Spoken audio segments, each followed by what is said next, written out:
Alright, there should have been music, and there should have been in-game sounds. I just shouldn't have been talking, so we're gonna take it back from the top, guys. Alright, we're resetting the timeline. I'm getting a mulligan.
Jefe!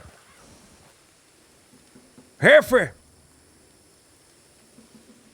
Luis! Renfro!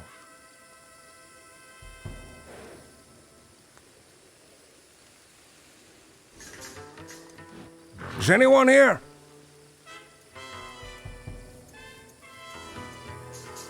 Jefe!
I've always been blunt, so I just say it.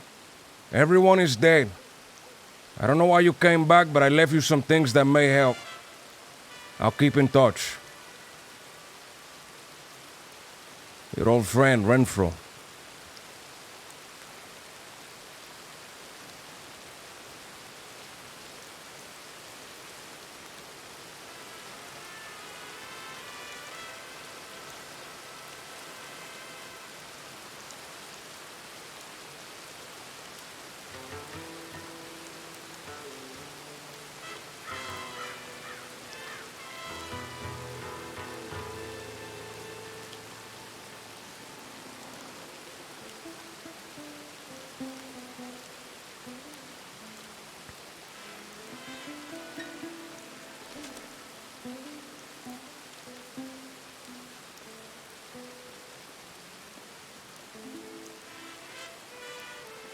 De Lobos, terminado.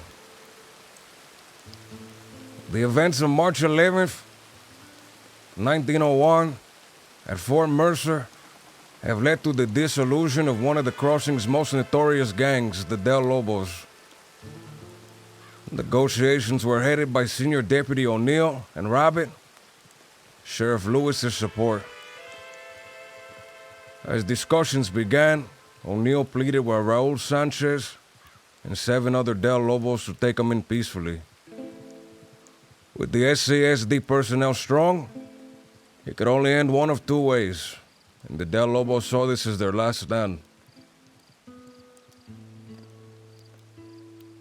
Bonnie Jack, when asked of his account, placed 4 armored wagons surrounding the fort's entrances as blockades. He saw officers on the ridge. The Del Lobos were prepared with boxes of ammunition and gun oil, ready for a long fight. And as the gunfire rang out, it was anything but a long campaign.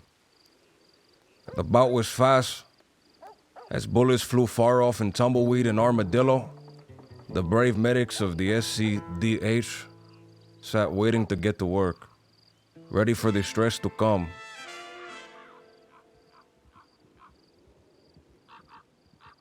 As the violence ensued, the words of surviving members on both sides rang.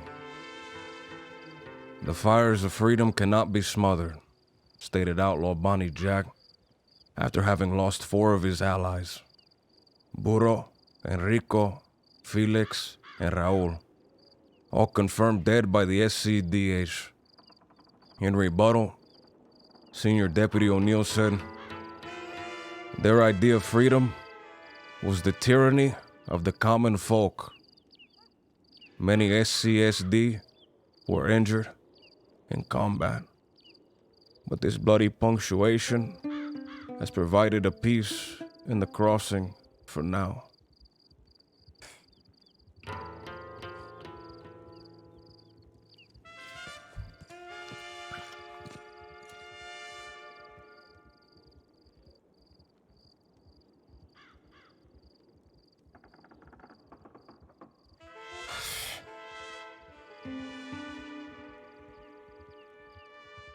I come out here because I have nowhere else to turn, and everywhere I go, there's nothing. No one left.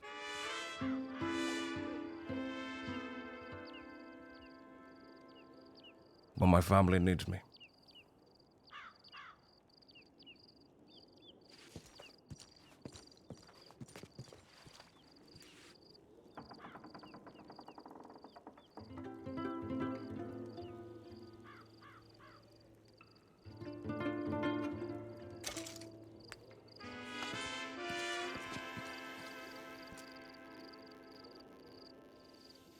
Security personnel wanted, active, experienced with firearms, capable of riding horses and wagons for long distances. $100 signing bonus. Inquire with management at Cornwall Kerosene and Tar, located in the Heartlands, New Hanover.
Una noche de tristeza bajo la luna huasteca, juré dejar para siempre mi violín y linda tierra. Hoy les digo la razón para que lo sepan bien, que hoy dejo lo que más quiero por seguir a una mujer. Ay, la, la, la. Ay, la, la, la. Que hoy dejo lo que más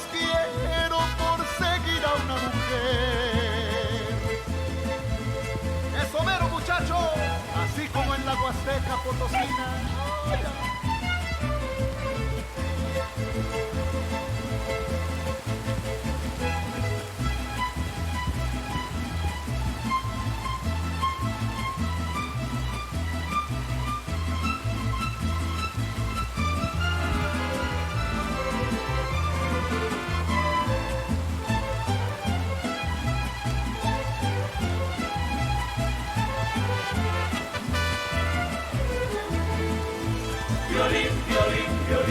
Quiero arrullarte en mis brazos para que puedas sentir que mi alma está hecha a pedazos.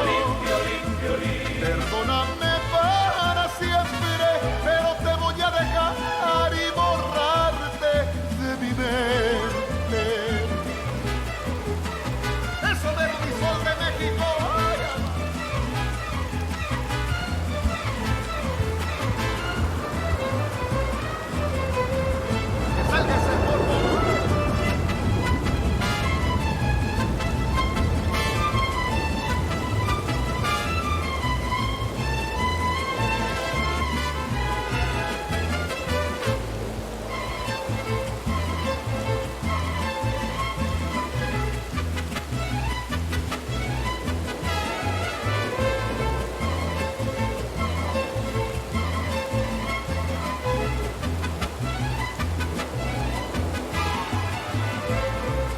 Soy rey de la Huasteca, eso cuentan por las calles, que escuchan este violín entre montañas y valles. Espero que me perdonen y me puedan comprender, pues esta vez que les toque será por última vez. Ay, la, la, la. Ay, la, la, la. Pues esta vez que les toque será por última vez.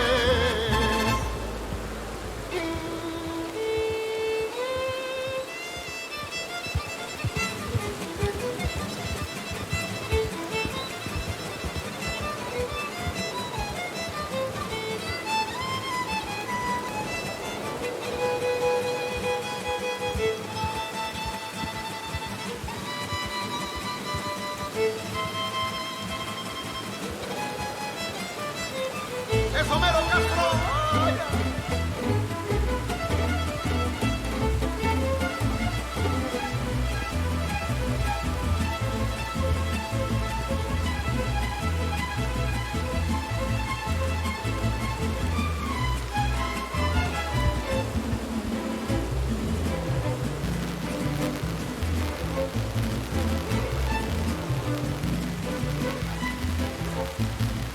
Y así se toca en la Huasteca, muchachos. ¡Vaya!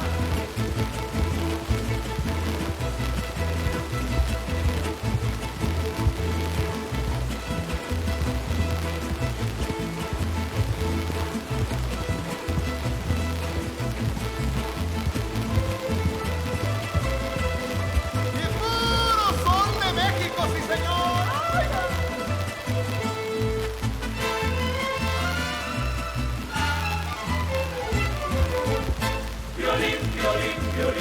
Me iré cruzando los mares para poder olvidar tus versos y tus cantares. Canta de noche y de día, mi Huasteca Potosina te amará. Toda la vida. Ay, la, la, la.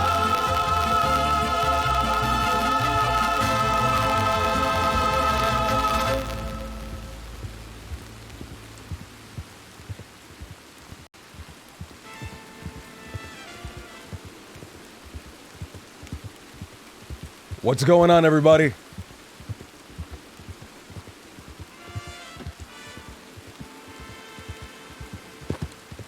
Guilty crack, man.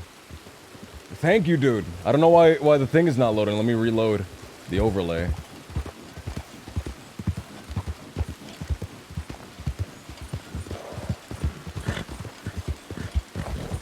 What's going on, everybody? Mr. Tibbs, MG, Fan, Nene, Ray, Westline, bro, mind blown. I put a lot of effort into this title card.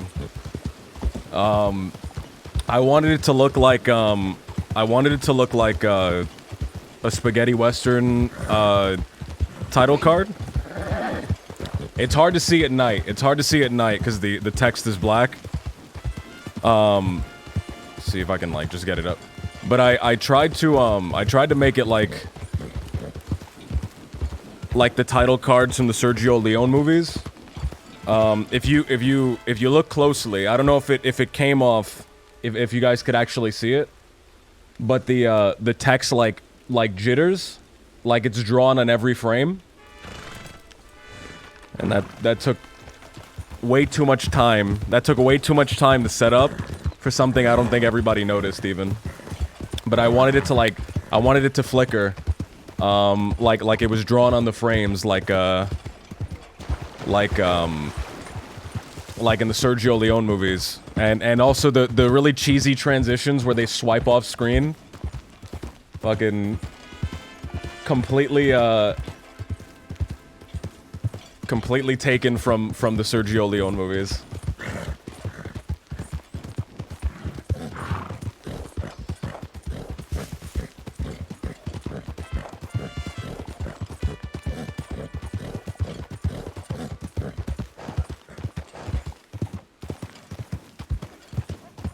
I didn't test it at night. I didn't test the little things at night, so I didn't know how well they kind of like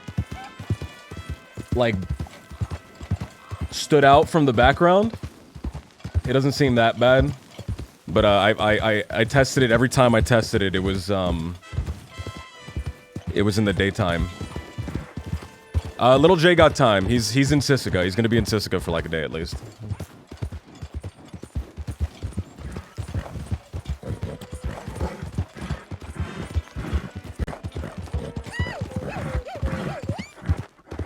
Nova, holy shit.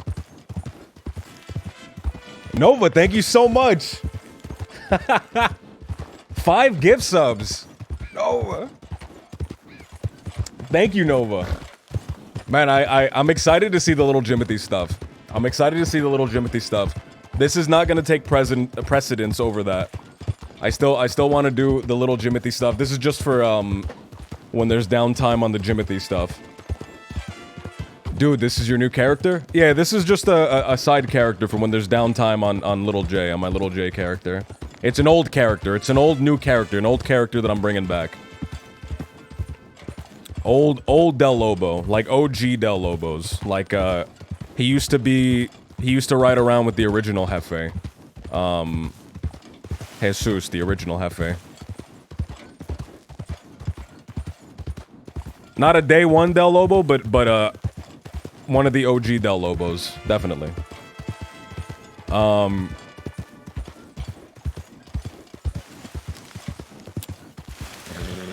He got a note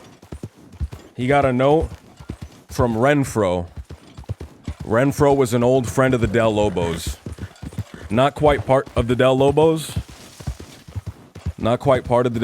But a very close associate of the Del Lobos. He wasn't there when all the Del Lobos got murdered. Because he knew when to walk away. But, as far as anyone is concerned, all that stuff never happened. He's never heard of the Del Lobos.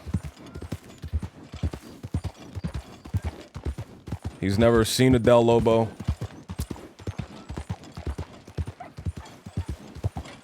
His name is Domingo Santiago from Santo Domingo. And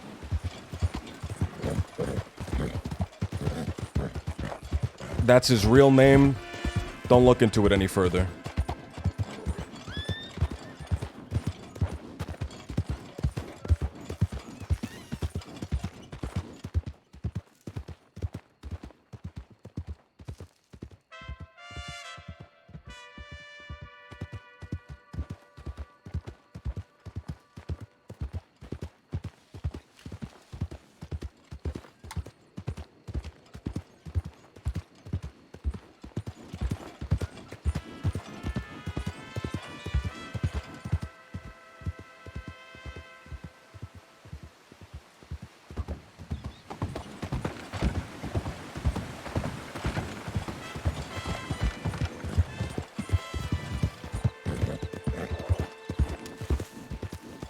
Who is he really?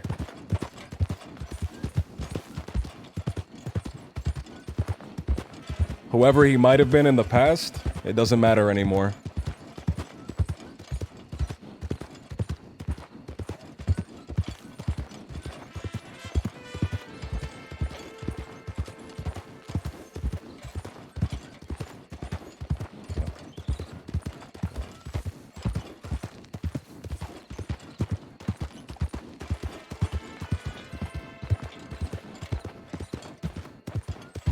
All that matters is that he's a hard-working man. And that he's looking for a job.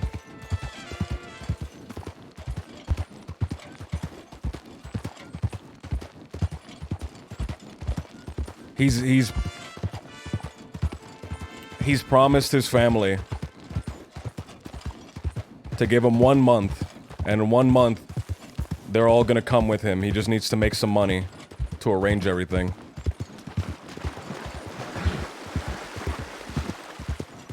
He went to Fort Mercer and he was hoping, maybe, just maybe, some of the people there could give him some money so he could do that. But they're all dead.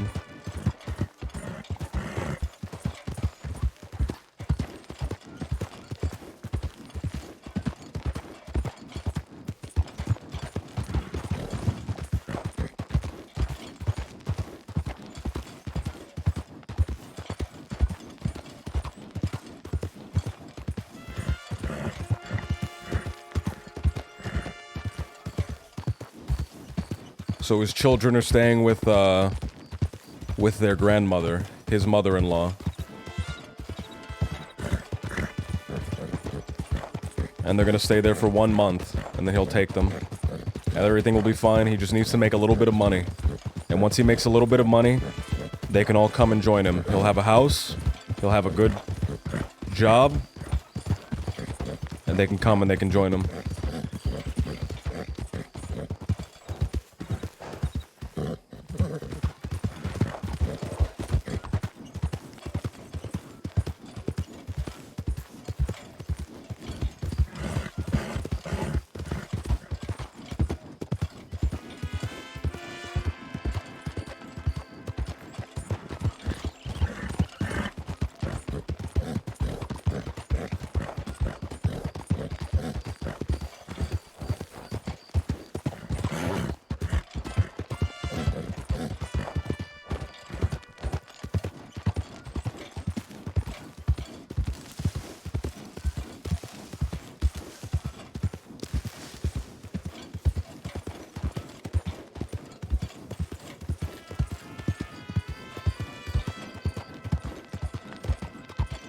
It always starts with just wanting a little bit of money. He doesn't want the money, he needs the money.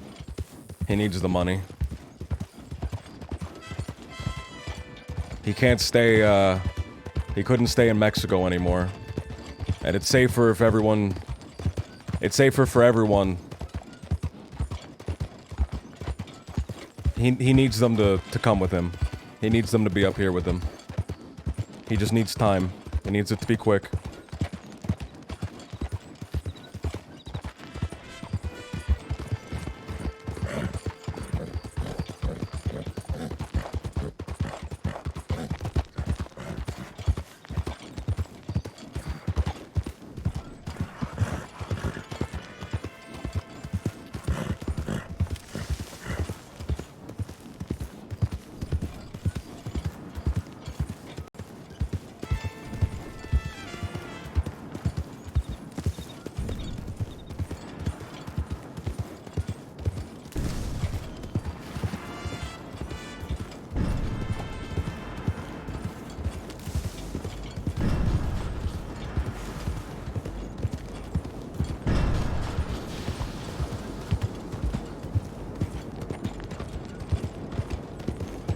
Here we are. The place in the poster.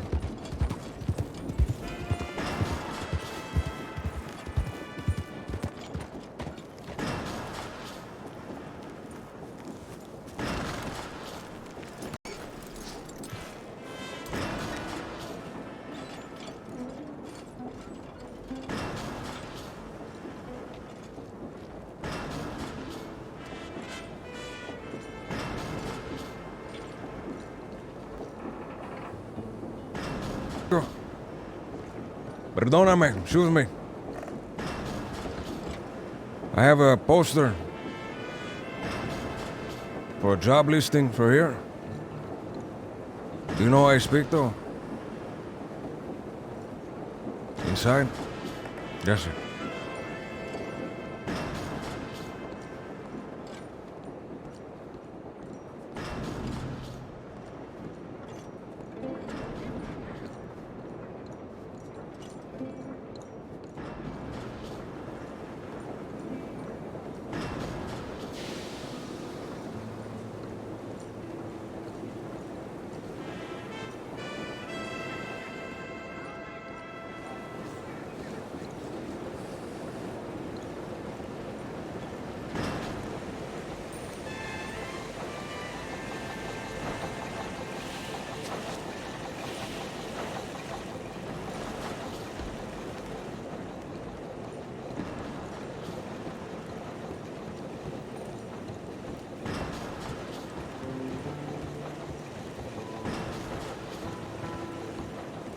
I'm getting Karn's flashbacks, dude.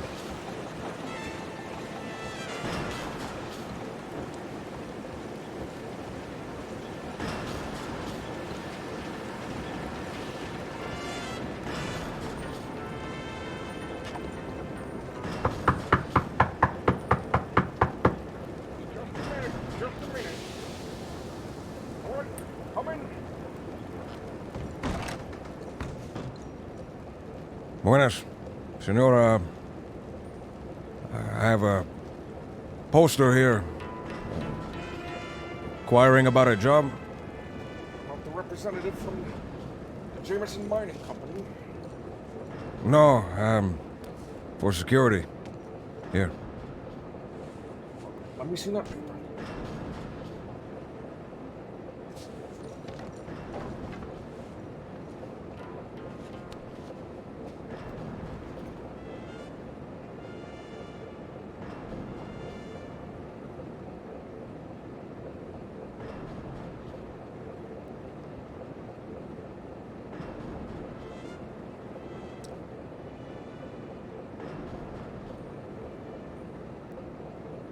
Now, where'd you go and find this relic?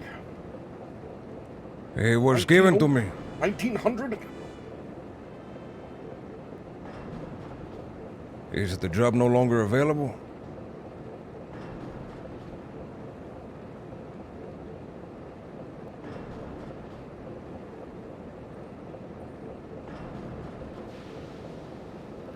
Senora, please,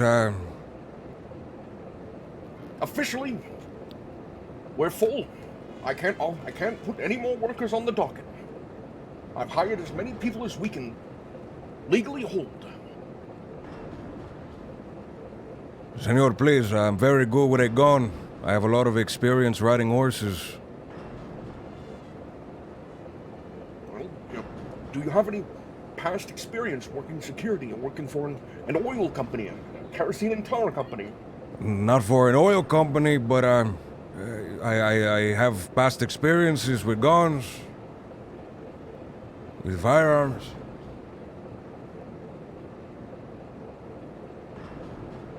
Are you literate? Can you read and write? A little bit.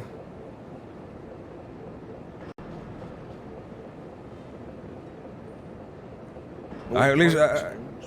I'm a hard worker, senor. Por favor, senor, I have a family I would like to help bring to this country. And I just need a job. And I was given this paper, and I think it is fated to be.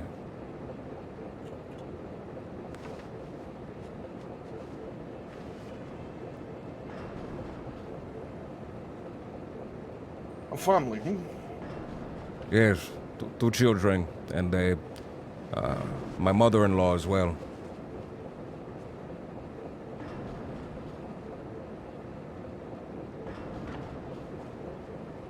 What did you do before this?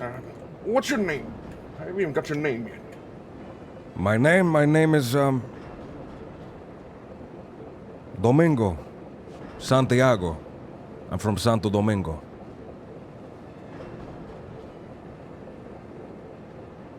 Mr. Santiago.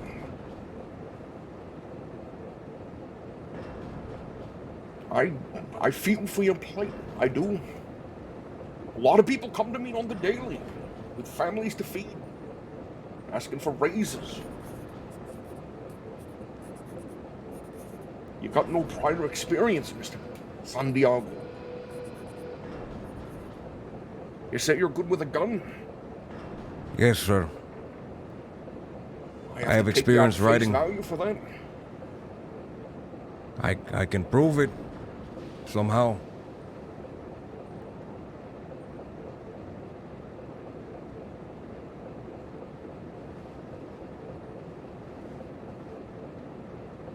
Where'd you say this family was? My two children and my mother-in-law, the abuelita. They're down in Mexico right now. I want to bring them up here with me.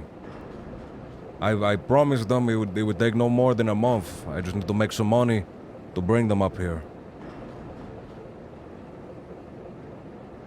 Customs can be rather expensive. How much money are you looking to make in a month? I'm not sure. As much as necessary to bring them over.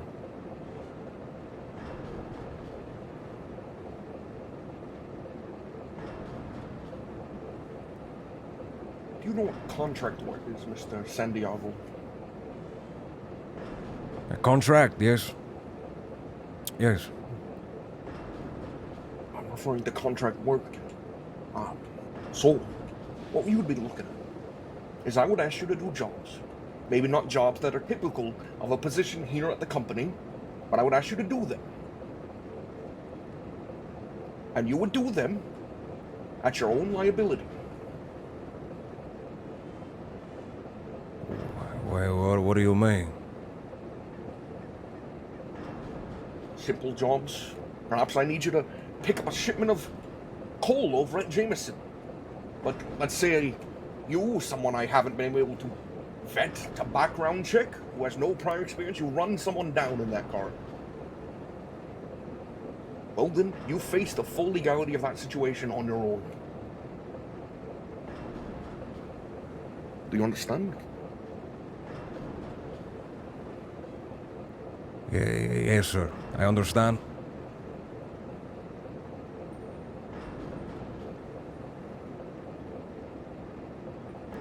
I am a sympathetic man. I hear your plight. It's not like I want you to suffer out there. I'm not looking to turn you away. The people around here, they know. Joseph Shock, he's a giving man. Over $1,000 donated to charity. From my own pocket.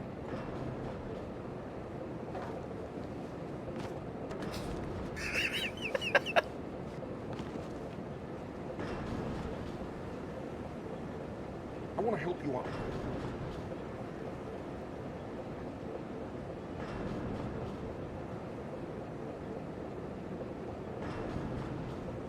You say you're good with a gun. How are you with people?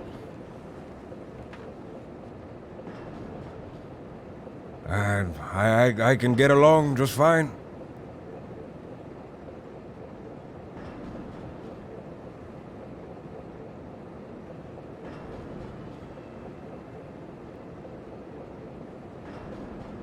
Fantastic.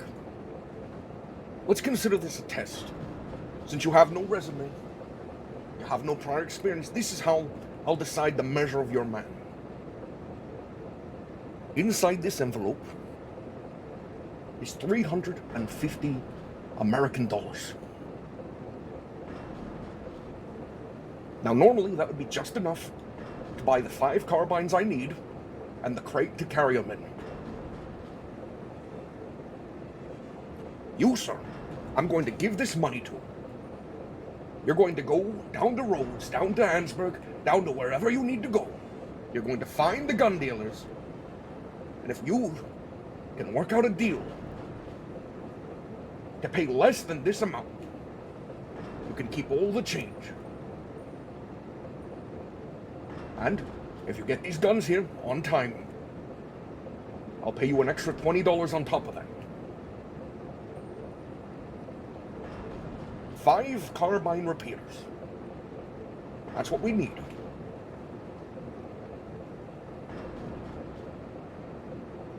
And a lot of people around. 5 carbine repeaters. I can definitely do that, senor.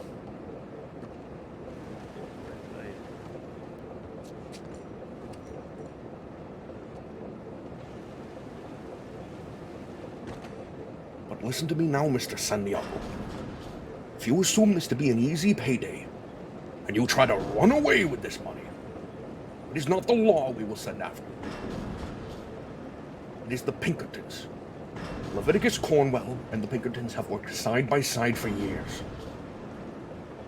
So, if you do try to run with this money, I hope your family is fake, because they will find them, and they will get back every penny. Is that understood? That is understood, senor.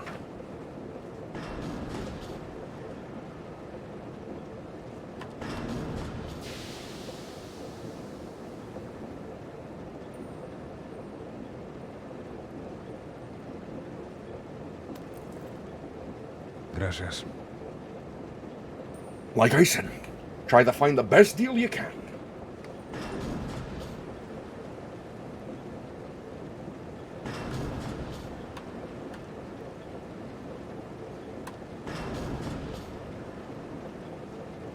I hope we can continue doing work in the future, Mr. Santiago.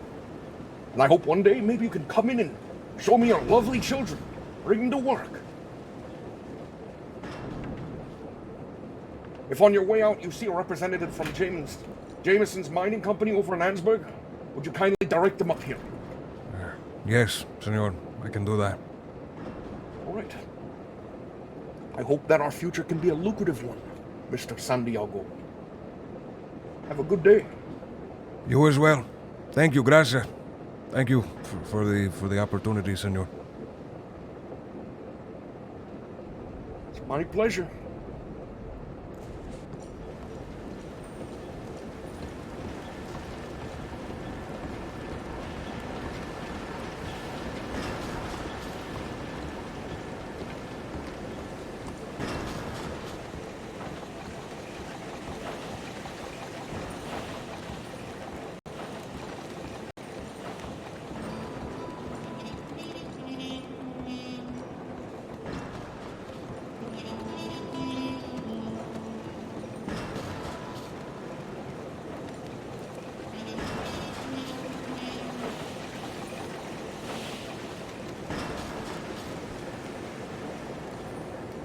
$350, this would be a good start. I could take this money and I would be a lot closer to bringing my family over, but it's not enough. Not just yet.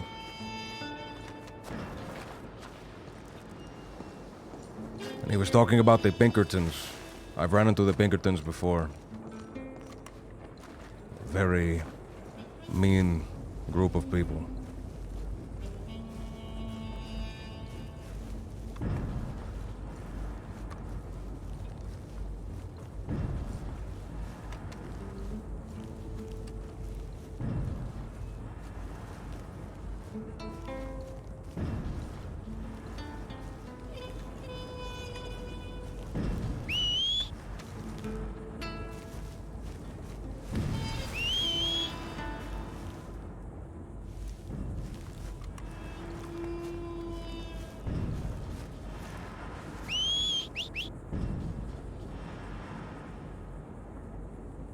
Where did I put my horse?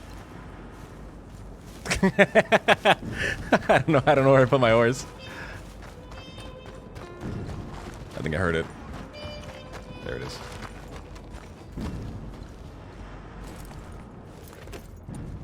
I have money. I should put it away in the bank. That way, no one can rob me. I need to get 5 carbines. 5 carbines for cheap, 5 carbines. Less than $300.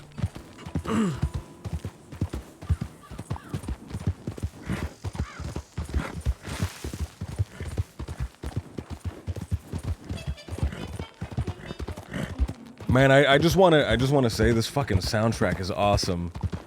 This soundtrack is fucking crazy, dude. This is the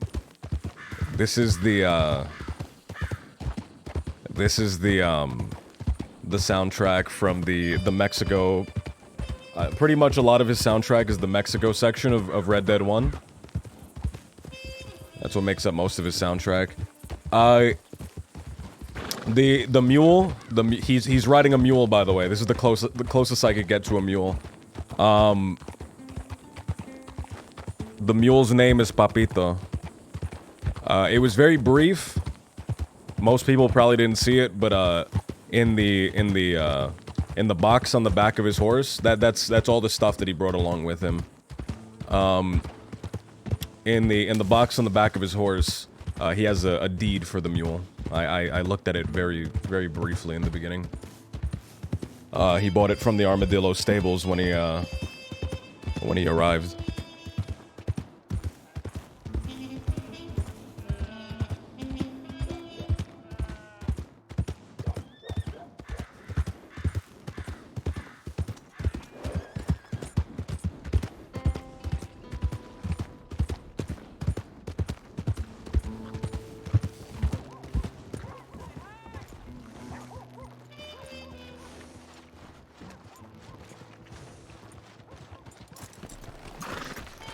That guy running scared the shit out of me.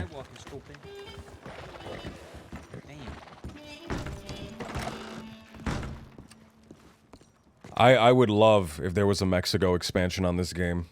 That would drive me fucking crazy, dude. I would love a Mexico expansion. Fucking morons running in the street and shit. Hey, how you doing? Hold on.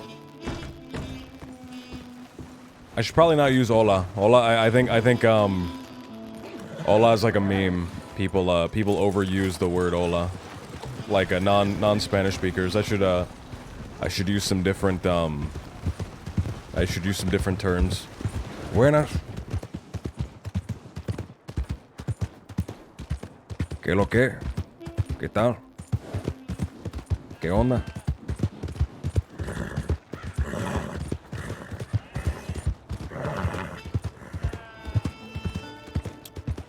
I should see if there's anybody at the thing here.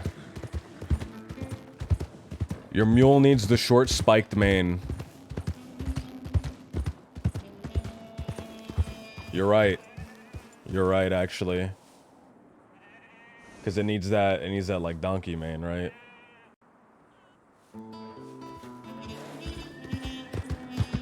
What I got 13 bucks. Let me change that to the mohawk.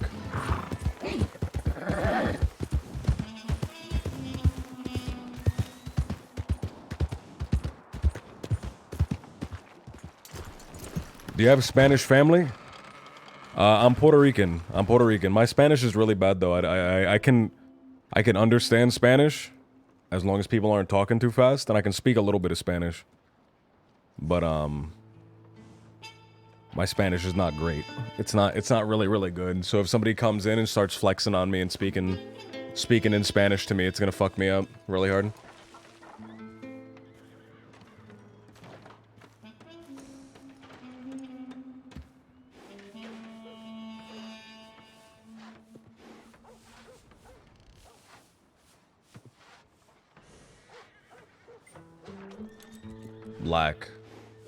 Black. There it is.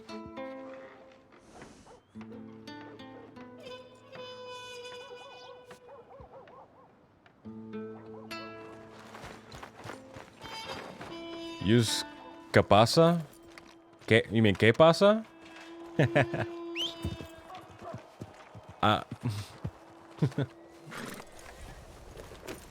I hope they add mules and donkeys to the stables. That'd be really cool. I would love to be able to Get an actual mule and an actual... Yeah, that looks way better, actually. Look at that. That's way closer to a mule.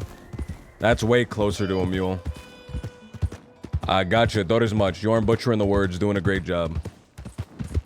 I'm trying. I'm trying. Yeah, ¿qué pasa? What up? ¿Qué pasa? ¿Qué tal? ¿Qué onda?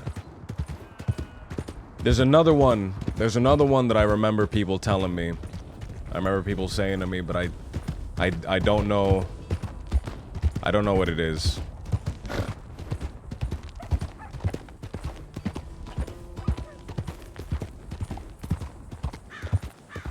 I should make the tail shorter. I should make the tail a lot shorter.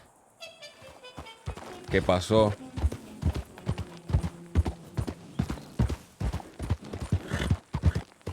It's a mule-looking horse. I think it's the mule stang. That's what Literal Bear calls it. He calls it a mule stang. No fuyo. There's a saddled donkey in the game file somewhere. Oh, I would love if that got added. That'd be amazing.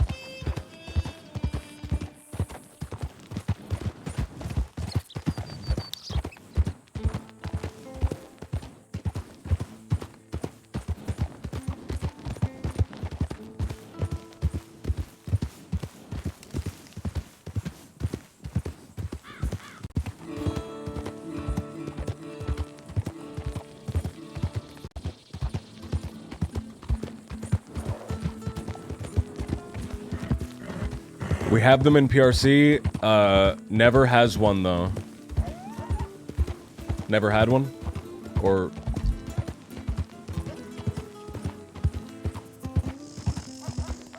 Never had one.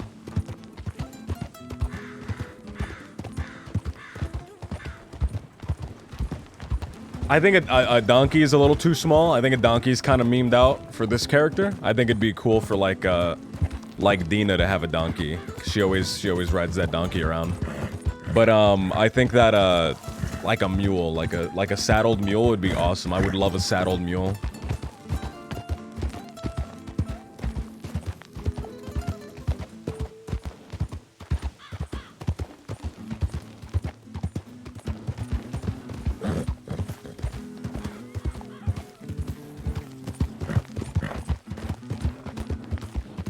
Kono used to spawn him in.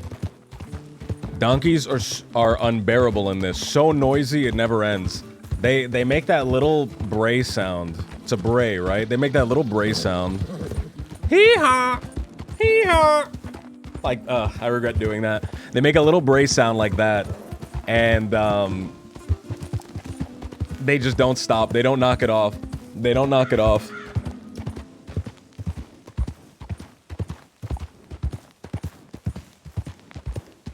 Alright. So he's willing to hire me as a private contractor, meaning that he'll send me to do stuff, but I'm liable for anything that may or may not occur.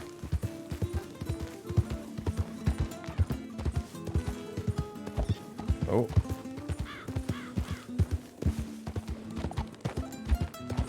The donkey is overpowered. I think donkeys have the same stamina as the Arabian, do they? It's like when horses get stressed and become super annoying and loud, but without the ability to calm them.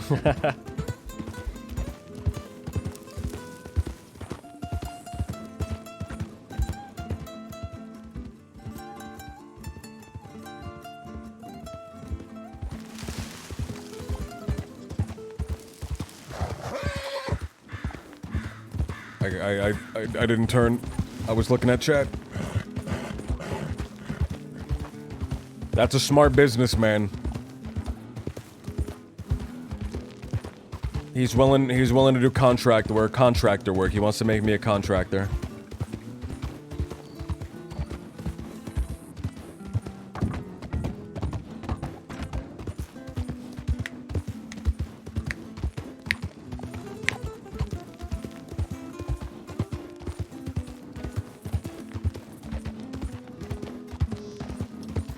So I gotta,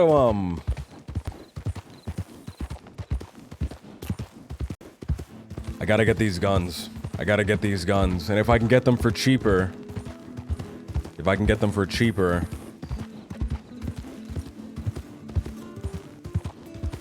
then I will get I'm allowed to keep the money, and I get a bonus as well.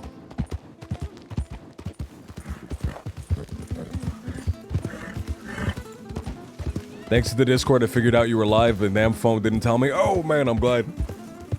Larry, we're doing a new character. We're doing a new character, a little side character that I can play whenever Little Jimothy has some downtime. Steel equals cheaper. I don't want to get in trouble with the law. I need to be very careful. I need to be very, very careful. If I get in trouble with the law, it gets a whole lot harder to bring my family over. Blunt Trauma, man. 500 scoops, man. Thank you, dude. Blunt Trauma, man. Thank you so much, dude. How many guns do you need? You need, I need 5 carbines. He wanted me to bring 5 carbines.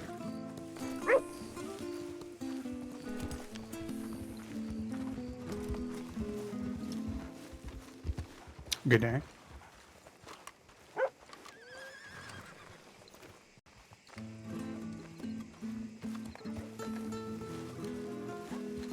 I have one on the horse, but I need... That's like my carbine, right? I want to get 5 carbines for him. I don't want to give up one of mine. Hopefully there's somebody in the office here.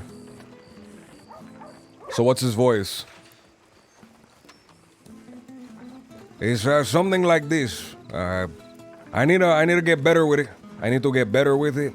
I need to practice with it. But it's something like that. It's something in that range.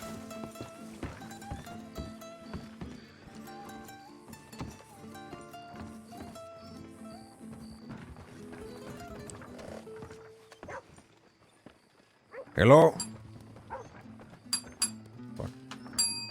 Hello? Howdy, how can I help you?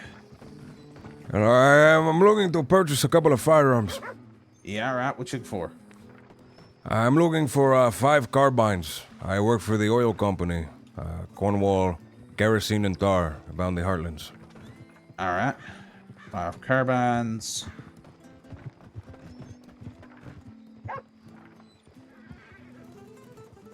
Okay, we can do that for him. Just checking I got any extra in stock there. Alright.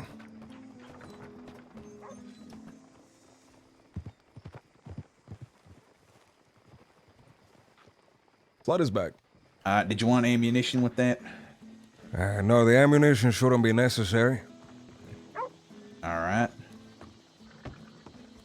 Alright, listen to me, alright, listen. I can do that for 240. We can also provide you a crate to transport that at $60 on top. So that'd be 300 even. I keep $50. Alright. That is more than fair. Alright. I need to go and get the money. Alright, sounds good. I'll be here. Good day, Flood. How much will... That's a really good deal. That's a really, really good deal. I was gonna like haggle with him, and I was gonna like ask him if he had anything that he needs to do, that he needs doing, that I could do for him in exchange for a better deal. But that's actually a really, really good deal. He's giving me like one for free pretty much, giving me a carbine for free, even with the box on top of it. 300.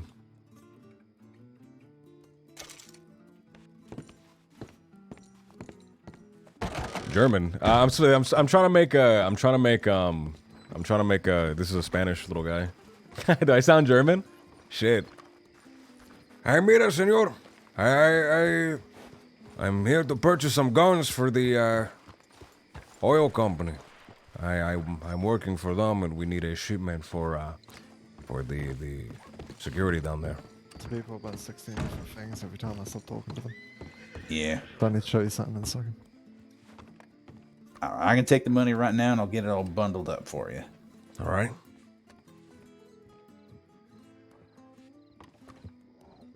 You need a receipt or anything written for that for the company? Yeah, receipt would be very nice. Let me just load these all up for you. It's a very nice place you have here. Thank you. We do good business here.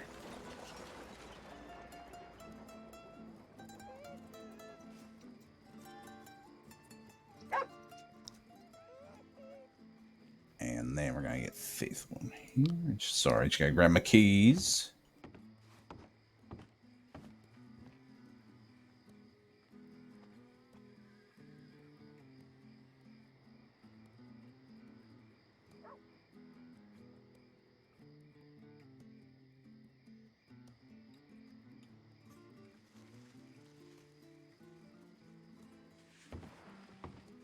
This guy must think you're a Dello. I'm gonna Maybe. give you that crate there.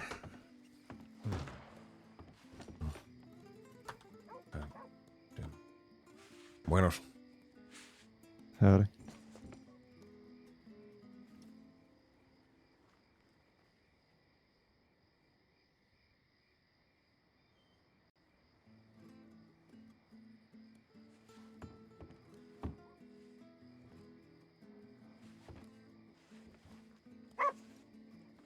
Senora. Sorry to bother you. Do you know who would be part of the train? For me to get in contact with someone like that.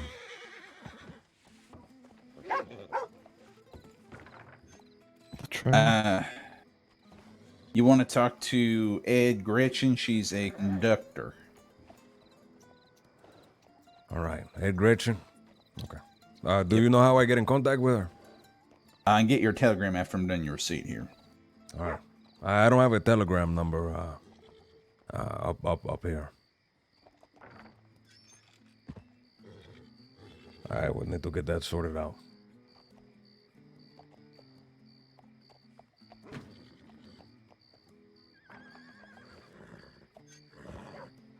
What was your name there, sir? Domingo Santiago. That's a good name.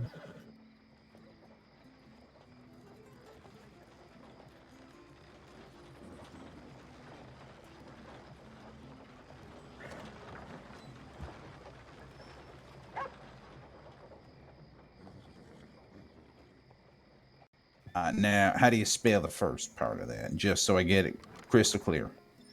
Dominggo.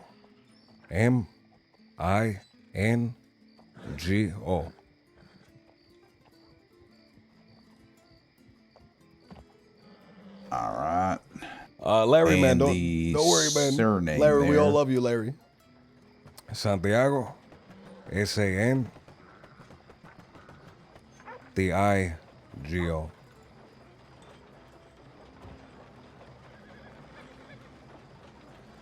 All right. And you are a representative of the Cornwallis Kerosene and Tar? Cornwall Kerosene and Tar, that's right.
I have some time. Do I go back immediately or All right. Here you go.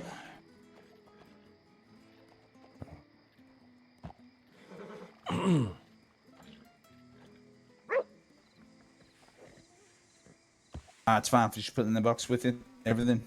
That should be perfectly fine. All right.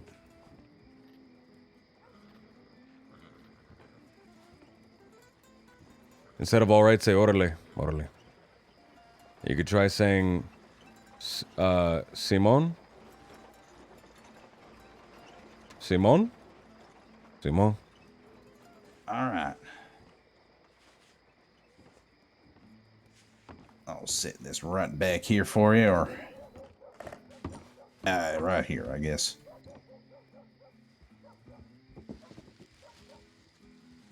Quiet that dog before I quiet it for you. Gracias, All way. right. Take care of yourself now. You as well.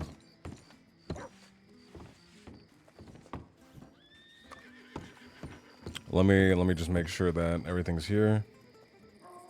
5. Yep. Bulk order. 5.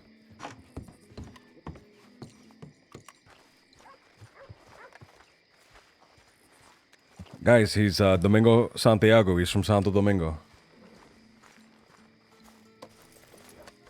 Domingo Santiago. Real name Domingo Santiago. Real location from Santo Domingo.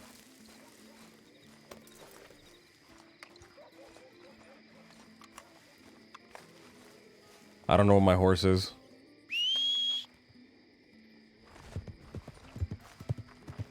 Oh, wait, fuck. All right, hold on. I have 2 boxes. All right, we're going to have to do something.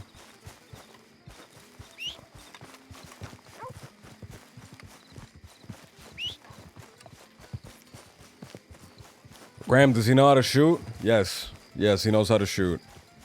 He's also not like little Jimothy. He's willing to shoot people and animals and stuff like that.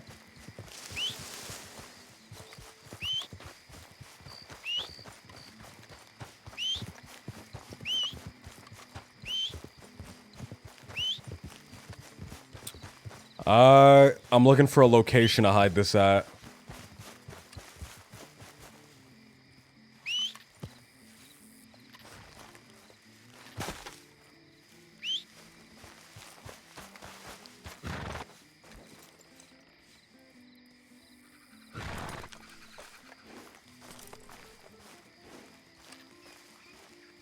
How old is he? Late 40s, early 50s, maybe?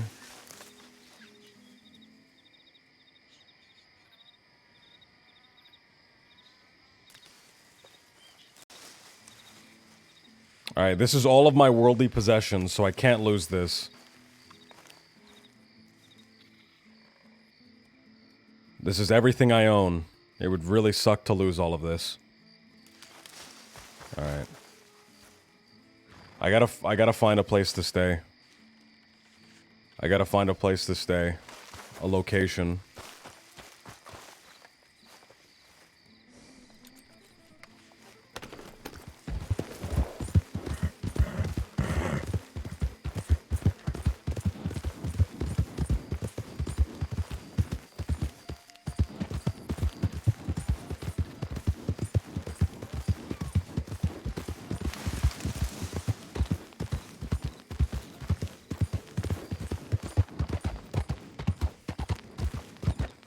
This is the gun box, right? I picked up the right box.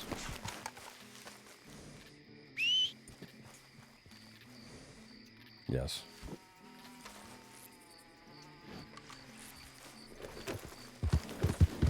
That cast iron skillet has been passed down for generations. It's he has a bunch of cooking ware, some medical supplies, some food, which I should have taken some of that food. And he has some. You're not gonna store some things on your mule? I think it's cool to just leave the box right there, just the whole thing in the box.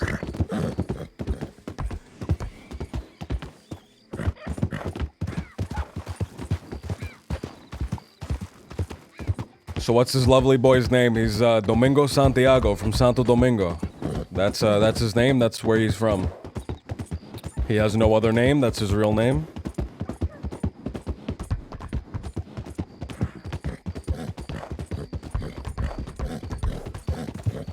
He's a hard-working man. He's never done anything wrong in the past.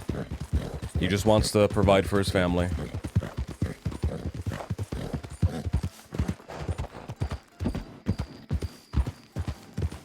I just hope whoever, if somebody does rob me, they like leave details behind.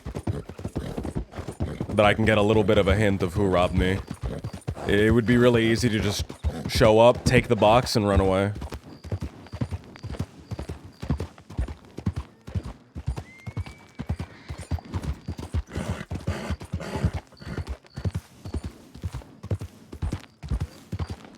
Alright, let's see if Joseph Shark is still there. We'll do this. We'll give him the stuff, and then we can end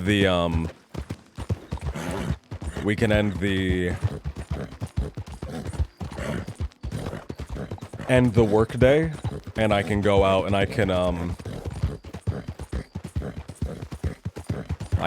do something else. How many sons, daughters do we have? He has one son, one daughter. He has an older son and a younger daughter.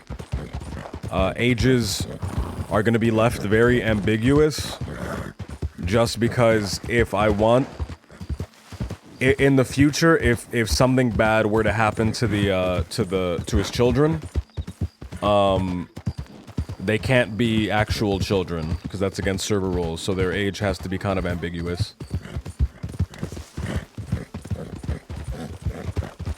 I don't know, Graham. That tone in your voice when you explain his name is kind of troll-like. You have me second-guessing every time. His name is Domingo Santiago. He's from Santo Domingo. I don't know why anyone would think that's a fake name, because that's very obviously his real name and where he's actually from. I don't know. I don't know what to tell you. I don't know what to tell you. That's his real name. That's where he's from. He's never done anything wrong in the past. He's always been good. He's always just been a hard-working guy. He's never done anything wrong. I just want to establish that. Nietzsche's here. And he can vouch for me. This character has never done anything wrong in the past. Nietzsche, who plays Renfro, who is the person that that left a couple of things for Domingo, can vouch for me that neither me or him have done anything wrong in the past. No criminal history.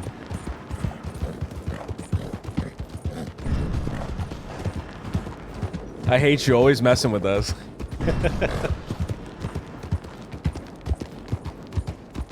No criminal reason why he'd be walking into Fort Mercer looking for Hefe. You know, there's a lot of Hefes out there. And he was looking for a different Hefe, not the Hefe you guys are all thinking of. He was looking for a different Hefe.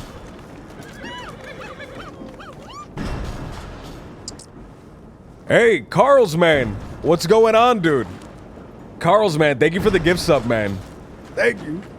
I missed the OG Hefe. OG Hefe played by, Gaucho Escobar.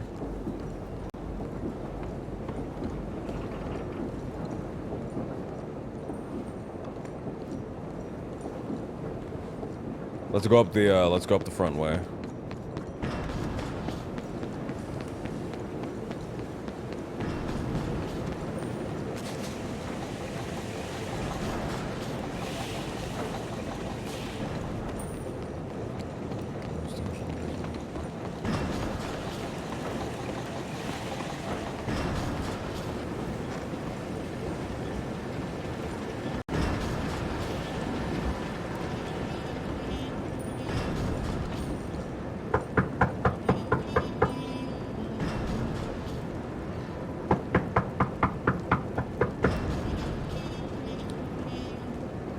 He might have left.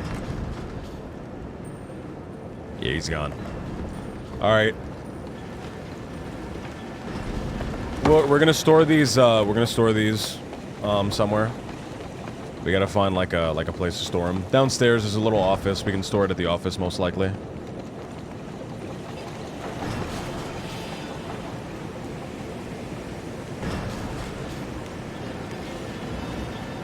I thought that was a fucking player. Get out of my fucking face, dude. I thought that was a fucking player.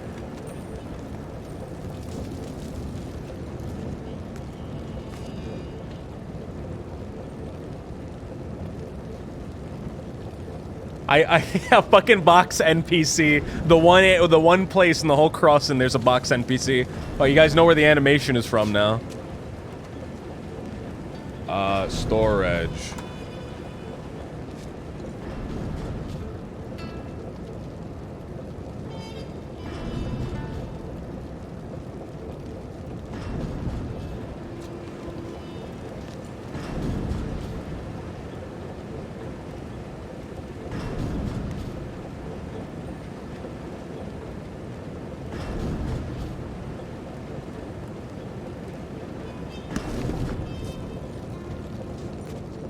Chat, can we agree that Graham and Nietzsche are sus? I don't know. I don't think we can agree on that.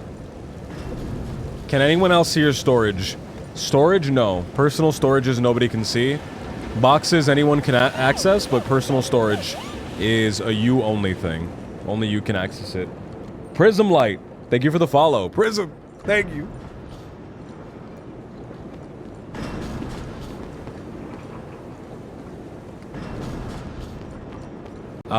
I should leave this box somewhere. I'm gonna leave it down here with the, out of my way.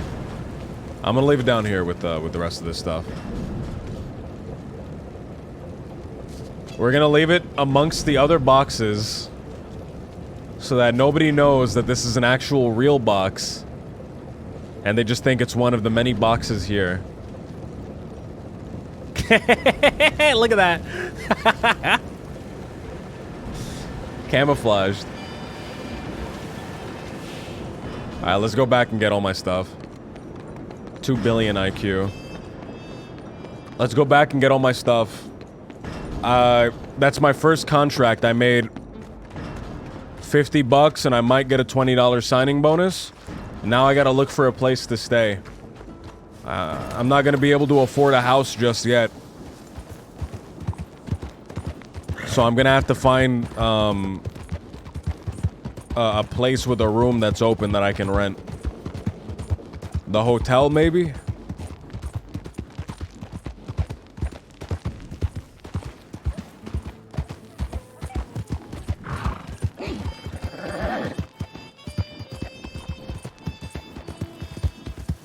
I don't know. I'm not aware of any like retailer NPCs. Any NPCs that like sell houses and stuff.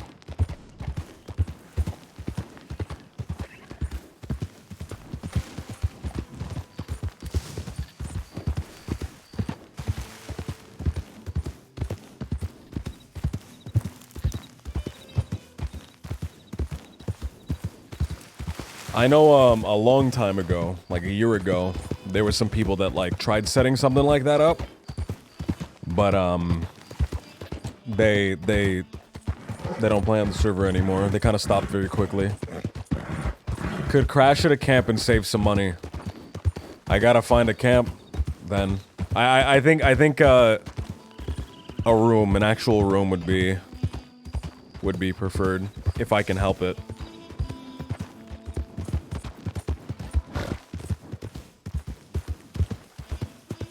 I always wondered how getting a house / place to live in worked in a Wild RP. So you go somewhere, you look around the house to see if there's any details in the house. You don't even have to do that sometimes. And if there's no details in the house, or if there are details in the house and you still want to live there because you can just force yourself in there, you can go ahead and just leave a detail. And now that place is yours. Like, people like will leave like detail, a jacket, a brown jacket on the coat rack. I don't want to do some. I want to, if I let me collect my thoughts. If I make money, I want to make money in an RP way rather than grinding. I don't want to just grind for money. I can grind for money off stream and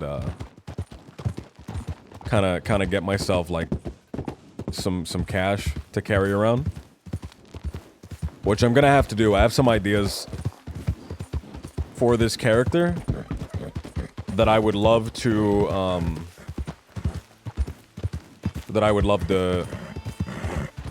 what's the word?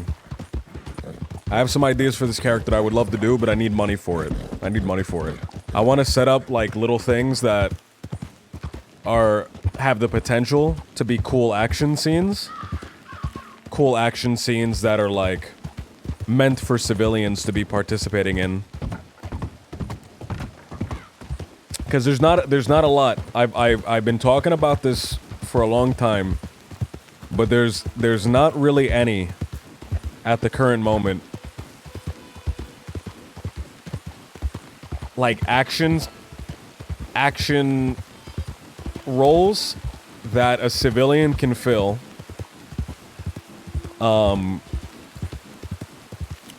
That isn't outlaw Jason. Won't get them just straight up arrested. Hopefully I can set up some stuff like that. Although I have a feeling that the plans that I have for that, they're gonna arrest me anyway, and they're gonna charge me for defending my property and stuff like that. Like I want to do like oil deliveries, and I have a feeling like in the back of my mind that we're gonna get arrested anyway for it. Like bodyguard, like security work, like escorting oil tankers from locations to locations, moving money, doing stuff with the train line where we can. Howdy. Senor. Mr. San Diego, right? Santino? Santiago. Do you need a ride? I would love that. I'll have you know I was just kidnapped and told I needed to rob someone or my family would be killed. Ay, coño. A little bastard by the name of Billy Blasters caught me outside of Valentine, told me he knew who I was, knew where I was going, and had my family. Did he have your family, senor? I don't know. I don't know. I walked up to a group of people. He instructed me to rob them. I walked up to them and I whispered to them. I said, "My name is Joseph Sarn. I am the foreman at Heartland Oil Fields. And I am being forced to rob you at risk of my family being killed." I told them I was offering them $100 to just slip me 20 now and pretend I robbed them. And they called me naive for believing him, a fool, and they wouldn't give me even a $20 bill. No. So I sent a telegram to my law and my family to see if they're okay. I haven't heard back from them yet. They could be dead, but the people of Rhodes, they're as good as dead. I don't mean I'm going to go after them, but they will be burning in hell for what they have done. An unempathetic law. I'm over here extending my hand out when I have little to give to hardworking folk like you, and they can't even pretend when another person's family's at risk.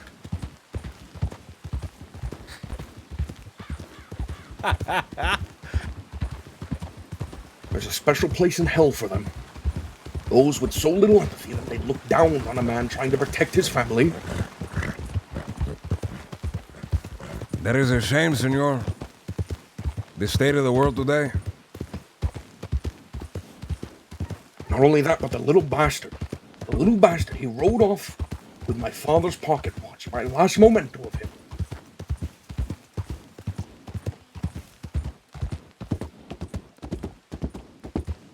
All I can do now is hope that my family sends me a telegram back and hopes the law finds this man.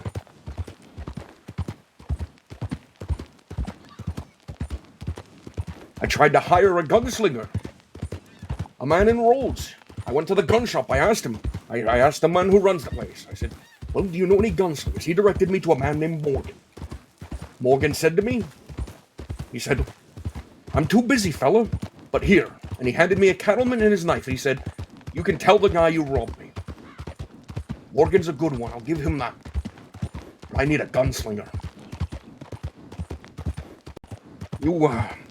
You said you're good with a gun, right? Yes, senor, I am. Obviously asking you to go and find my stolen goods, my own goods stolen off me by another person. That's illegal. That's vigilantism. And I'm not looking to make a vigilante. But if you happen to find yourself in possession of my stolen pocket watch, and it got back to me, well, I'd be grateful. I would maybe, I don't know, I used to work as a lawyer over in New York. And I dealt with a lot of customs cases down south. I have connections down there.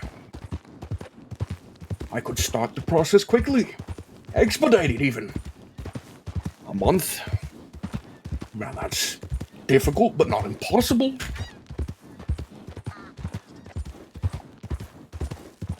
What was this person's name? His name was Billy Blasters. A young Billy boy. Blasters. Pale skin, white hair, blue shirt under a vest. He had a carbine on his back and I believe a cattleman on his hip. Nasally voice, a whiny little runt. He told me he worked with 30 men, he says. And when I told him I had known people in the Dusty Danger Gang, that I had worked closely with them, he seemed to laugh. I don't know if he's a dangerous fellow.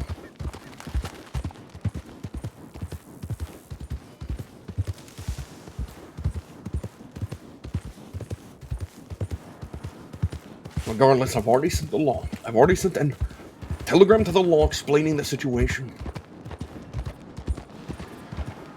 What type of pocket watch was it? Golden. A golden pocket watch? My father was a poor man, so he really cherished the one piece of wealth he ever got in his life. He always made remarks about time and how it's important. It's important to know time and keep time.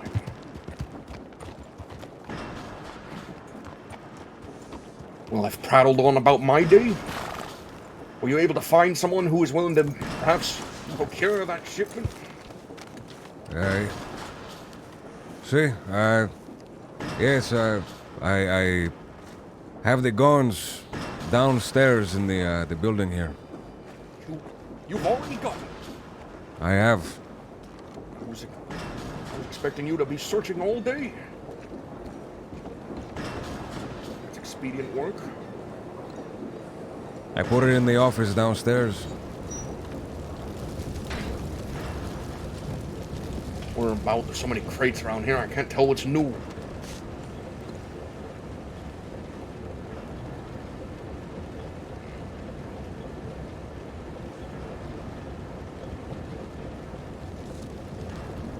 Is this one right here.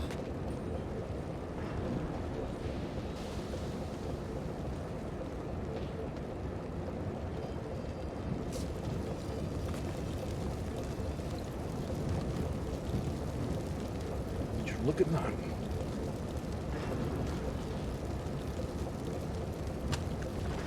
They even seem rather new. Not used. I figured you'd try to skimp on some price by buying worn out guns. Where'd you find these? A gunnery down in Rose.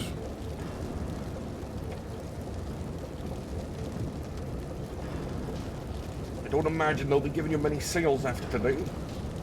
I made an ass of myself, you see.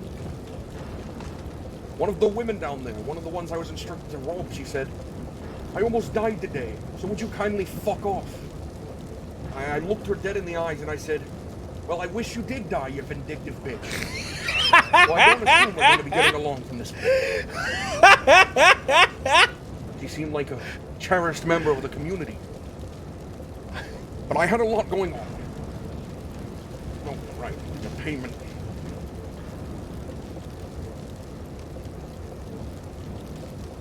What did we agree on? 15? 20. 20, that's right, $20. How could I forget a nice round number? A crisp $20 bill in your hand.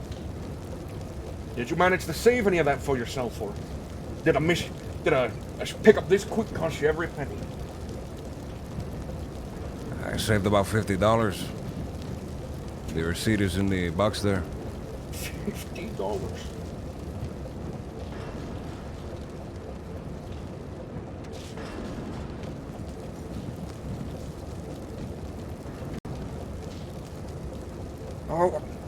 How how did you procure the crate? It came along with the shipment. Isn't that a proactive gun shop you found? Good business.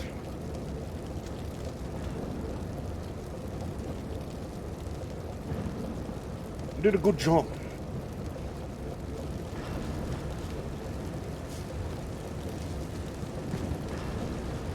I imagine you are looking for more work, hoping for more. Orale, yes. Would you come with me? There's something in the office I've been not working on but needed done. Unfortunately, it's not really a... You see, Thomas over there, he signed up to be an engineer. He knows how the machine works. Matthias up here, he's a security guard. He wields a gun. And he abandons his post, it seems. Right now. These people have designated positions. Not looking to branch out past what they do. They have their cushy jobs, and I can't fire them for doing their job well. I can't ask them to do things that they didn't apply to be doing. So, I've been having issues with Jameson. Are you aware of Jameson Mining Company? I am not, senor. They're the #1 exporter of coal in all of St. Crossing. The large, what the hell is the word for it? Assembly line, production line, mill, whatever it might be, the mine, over in Ansburg. That's Jameson's. Now, because they are the largest exporter, they've started to hike their rates. That's a monopoly.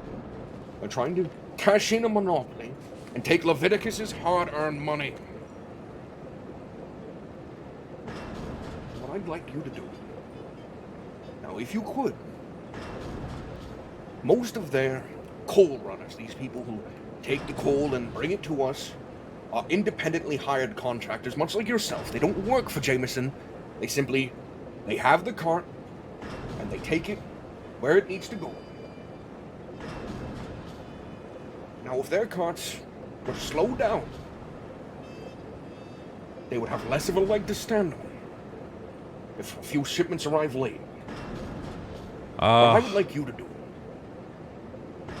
is take this sum of money. I'm going to offer you a sum of money and find a few of their cart riders.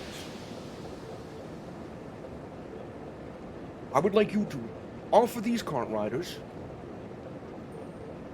whatever you see fit in this money to abandon their cart somewhere. Maybe kill the horse. Perhaps let the horse go. Just let it run free. Don't kill the horse. But just have them abandon their cart. Make any excuse they need, but just abandon their cart so the shipment runs late. I'm thinking 3 late shipments will probably slow the company down, and they'll be more willing to negotiate. Does that sound like something you could manage as a people person? Of course. There should not be a problem. That's what I'd like to hear. Now these coal drivers, they get paid a handsome sum. If we were just to match it, we'd go bankrupt quickly. So you'll probably need to appeal. You'll need to appeal to their, maybe, ideas of saving time. Maybe buy the coal off them first. If you run it yourself, that's fine. You can run it from our company. You don't have to get the coal off them, you run it from our company. That's fine. All I need is for you to take 3 of these coal deliverymen and just have them not deliver.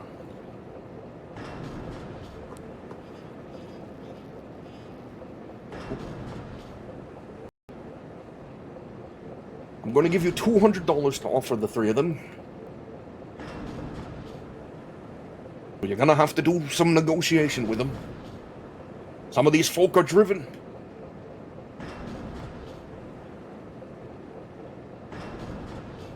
I'll make sure that these deliveries don't show up on time.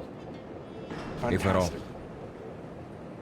Once you have the 3, just get me their name. That way I can work with them in the future. If you get me their telegram, even better. Once you finish this job, I'll have another 20 for you waiting. You can send it home to your family.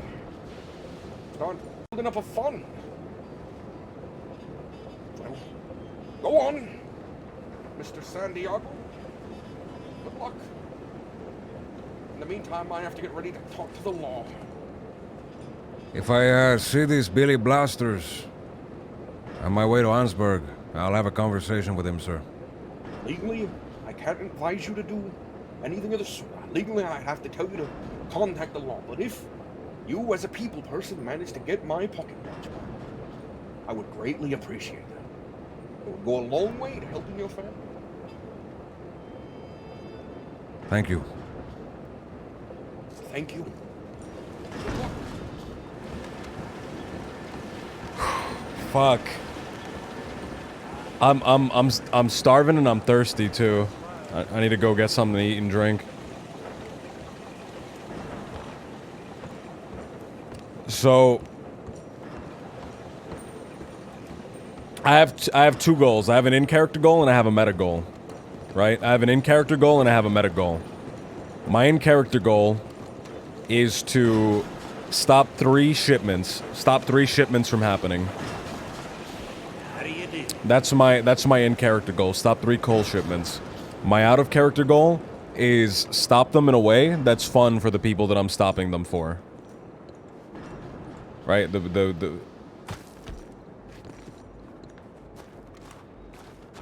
Stop the coal shipments in a way that's fun, in a way that the people that I'm stopping have a good time. Have enjoy and are satisfied with what had happened. I'm trying to think of how to do that.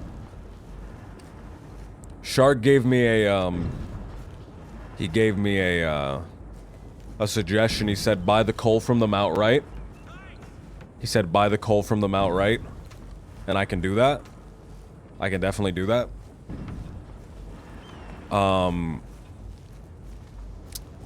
But how many people will take me up on that offer is the question. How many people will take me up on that offer? You know what I mean?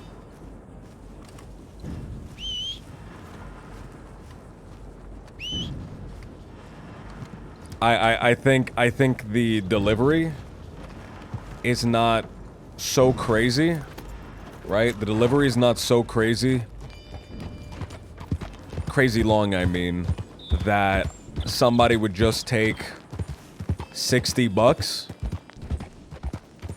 when they can make $100, right? In an extra 10 minutes, extra 15 minutes of riding. I don't want to rob them for 2 reasons, right? I don't want to rob them as well for 2 reasons, because I could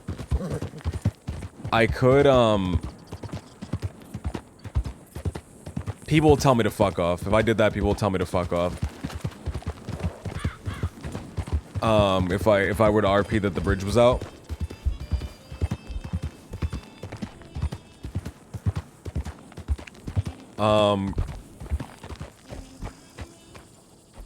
I don't want to rob them for 2 reasons. One, I don't really gain anything if I take the cart and bring it somewhere else outside of completing this in-character goal on a meta level. I don't really gain anything.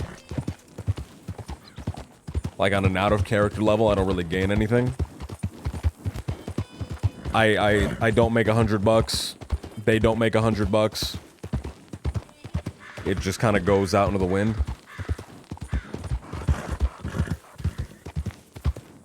They're probably gonna be pissed off about it. Cause I'm doing this, cause I'm robbing them without actually gaining anything from it.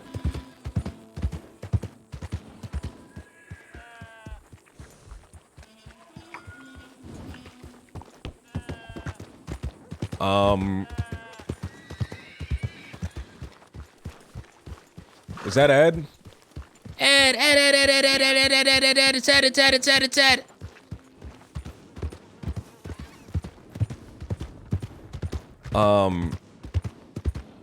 I'm really racking my brain and trying to think of a fun way to disrupt these oil transports in a way that people would not be annoyed with, right? In a way that people would not be annoyed with. I probably need someone else. I don't want to rob these transports, right? I don't want to rob these transports. If I were to rob these transports, I want to get a shorter tail for my horse. If I were to rob these transports, one,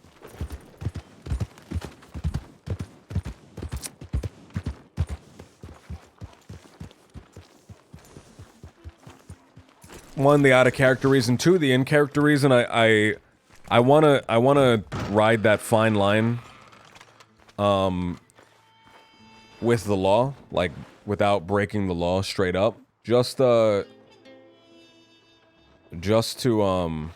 did I get my box of possessions? I have a box on the back of my horse. I'm pretty sure I went back and got them. Did I not?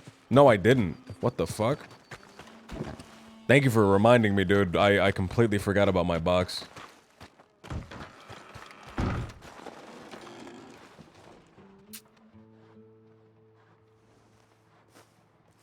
Let me just get a shorter tail. Tail.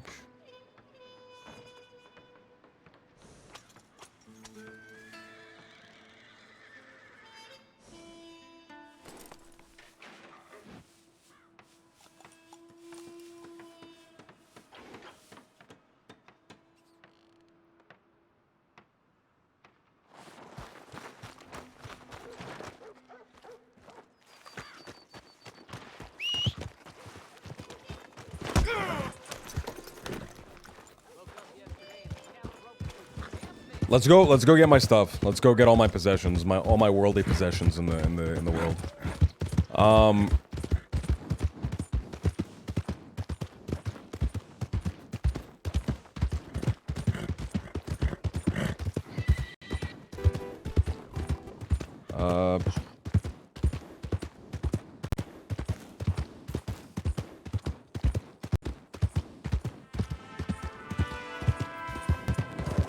You want to get food and water first? Thank you, dude. I have so many things going through my brain at the same time.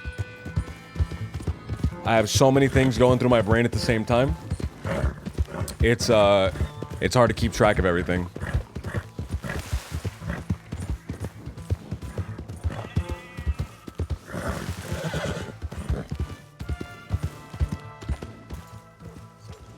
So this is the perception that I have, right? And this is the perception that I have because this is how I kind of do these jobs. There's no real RP for the most part. There's no real RP in doing these delivery jobs, right? You do these delivery jobs because you need money, and it's like you're doing it for the purpose of grinding. That's how I do them, at least. You never really interact with anybody. You never really have to, like, speak to anybody. It's just something that you do straight up to get money. Maybe other people see it differently. But that's how I kind of go into it. So I'm trying to go into it with other people having the same mindset, right? They do this. They haven't talked to anybody. They're doing it just to make money. And as soon as they get on the cart, they just go and they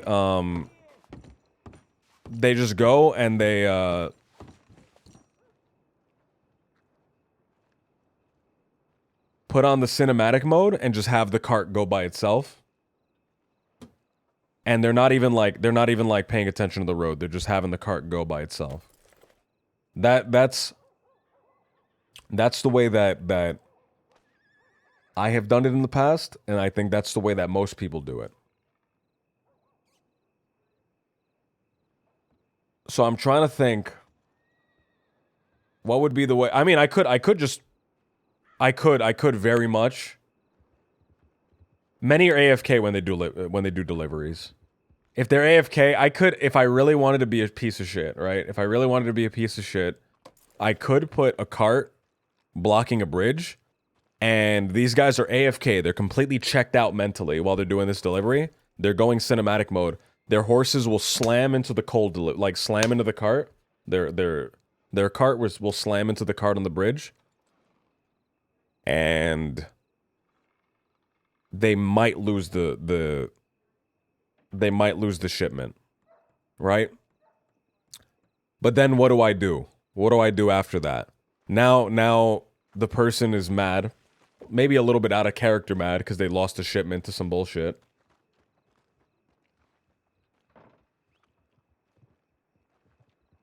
Do I go up to them after the fact and I say, "Oh, you fucked up. Here, I can give you a little bit of money. I'll give you a little bit of money to make up for it. My cart was broken down. I tried to warn you, but you..."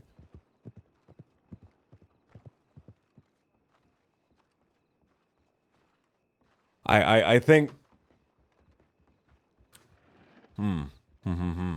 We'll try it. We'll try once. We'll try it once. I'm gonna carry 50 bucks on me. I'm gonna carry 60 bucks on me. I'm gonna give him 60 bucks. And then we'll get a cart as well.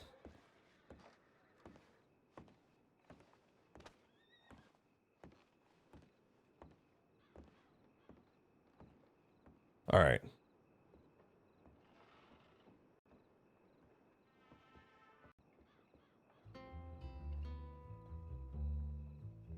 See if a saloon will pay you to get meat for stew.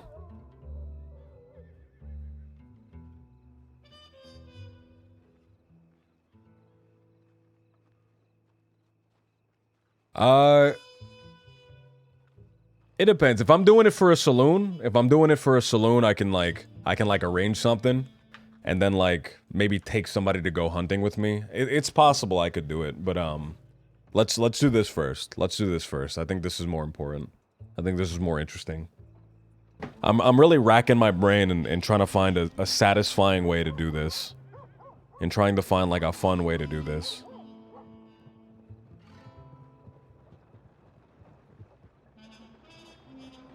Alright, what was I getting? I was getting food of some description.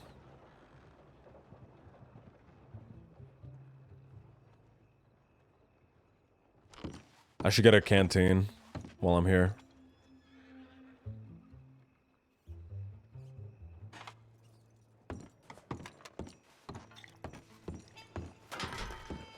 I should get binoculars as well, you're right. It's tough. It's tough. I think this is an interesting idea. I'm just trying to think of how to make it work, right? Like, this is an interesting idea, but I'm just trying to think of how I would make this work. Which is the problem I'm running into. Is how... I should get a lasso.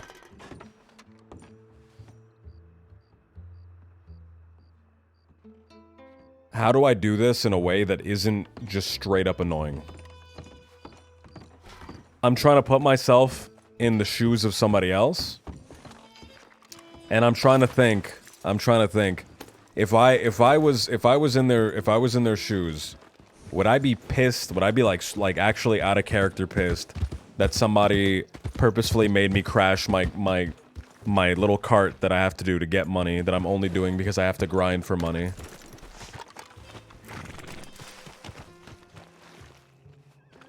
I need to get my box as well, you're right. I do need to get my box. Caravan wagons. These wagons are expensive. Hunting wagon.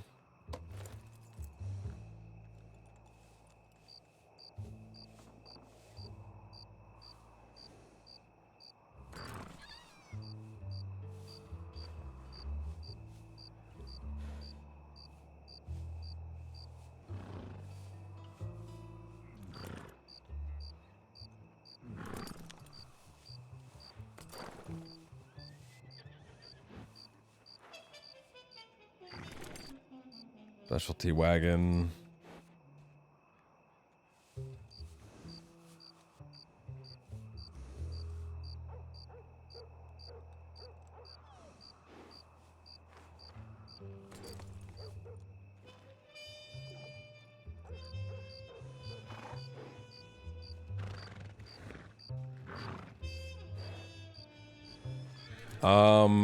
I should get one of these. I should get like a caravan wagon. I like the caravan wagon with the shit on top. I like these. Those are my favorite. We'll get one of these.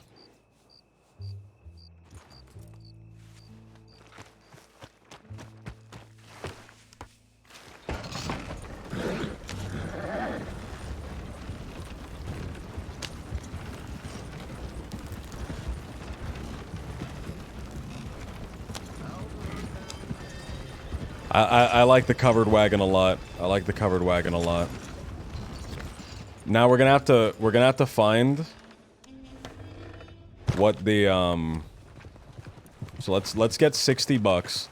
I've almost wasted all of the money he gave me. Deposit 3 bucks.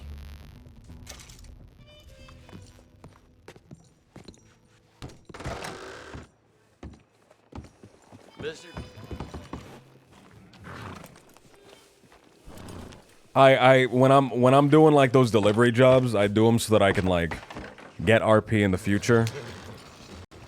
And I need to like crack them out to like get the RP. So I do like an hour of just running milk deliveries over and over and over again. And How should I say it?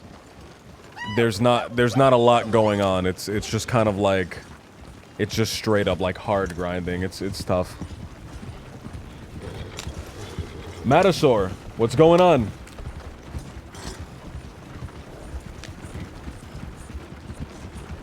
Ram signs on super late and super early. Doesn't tell anyone. Usually early. I guess late for some people. But usually I'll wake up in the morning. Alongside like editing videos and stuff like that for uploading, and like finding new music, I will log on and I'll like grind a little bit to get some money.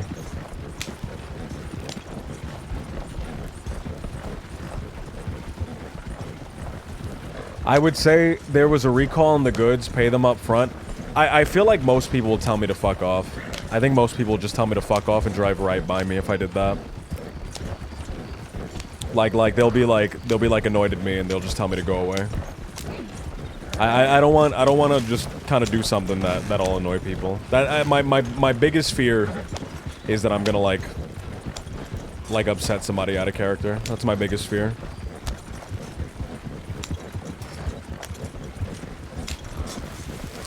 And then that'll discourage me. If somebody just tells me to fuck off and they just keep driving, that'll like super discourage me.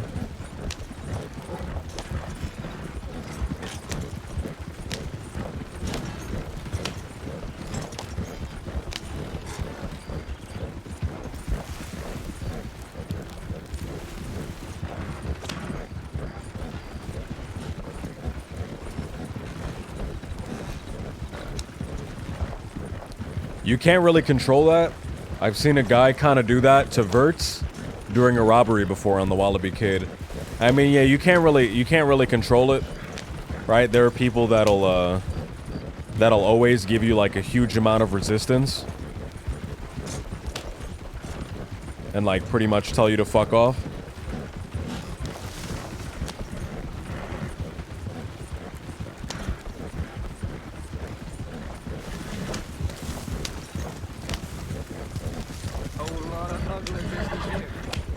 I mean, there'll always be people doing that kind of thing.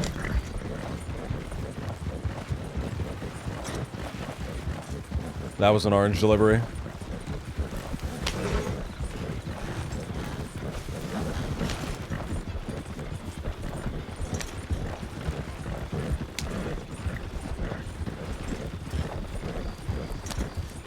We're looking for coal.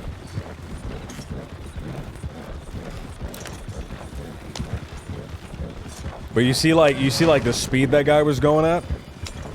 Like that guy was going super fast and doesn't even slow down for a second, just goes right around. Just goes right around. There was nothing really for him to slow down for, but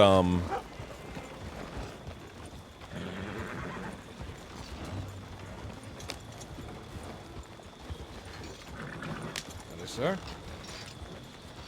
Buenas. Hey, Buenas. how you doing? I'm doing fine, senor. Oh, it's good to hear. What takes you through Emerald Range today? I'm going towards Hansburg. Ah, well, shit. Oh, that's good. Good somebody wants to go. Well, shit. Well, Careful good luck on your of the travels. mayor. I didn't mean to hold you up. The mayor? Yeah, he's an asshole. And also a cougar. A cougar. Yeah. A cougar is the mayor in Hansburg. Yeah, that's why no one goes. Yeah, they also have a deputy bear.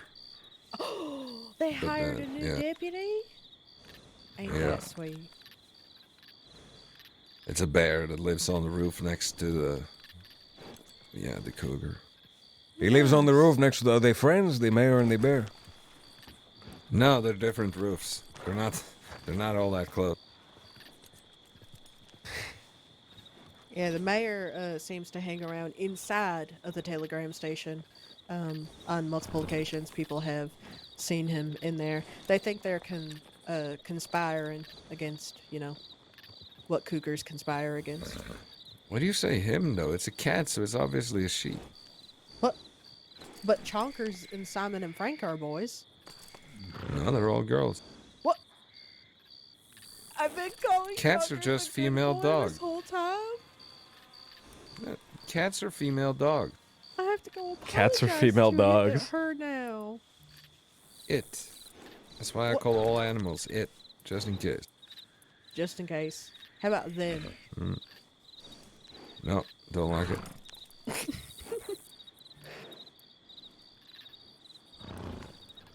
But yeah, Well, have anyways, fun in enjoy Ansburg. Ansburg. All right.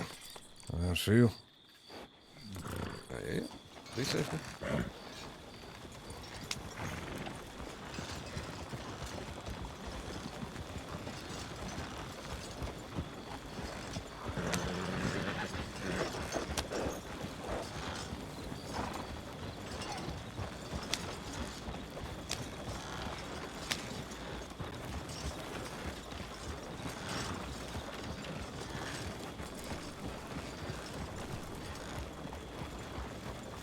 I think one thing I need to do that's really important is I need to find some people that I'm comfortable around, that I can talk to, that will that'll help me do stuff.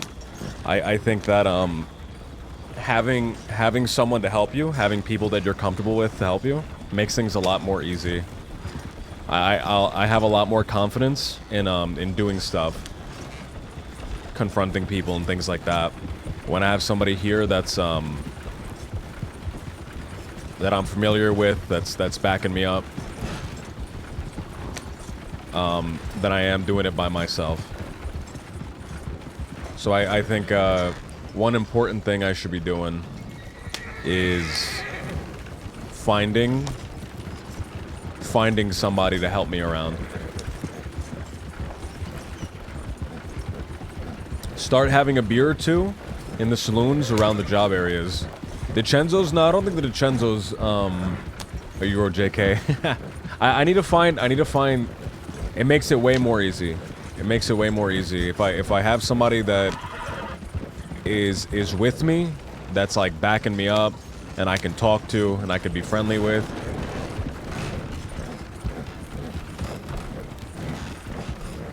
See who you meet at the saloons. That's a good idea. I should do that. I probably have time. I don't need to do this all at once, right? I have time. I should go down to the saloons, bring up job stuff, tell them I'm offering people guns and money and stuff like that.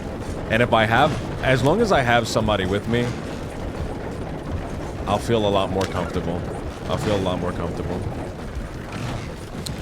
I think I'm just like I get in my own head a lot because I'm nervous about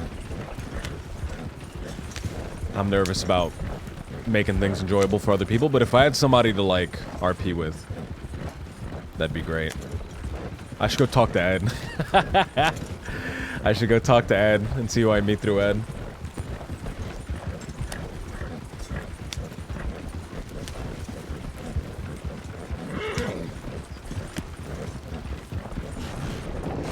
I should go talk to somebody. You gotta get your back. Oh, fuck, I gotta get my box. You're right. You're right. You're 100%. I gotta get my fucking box, dude.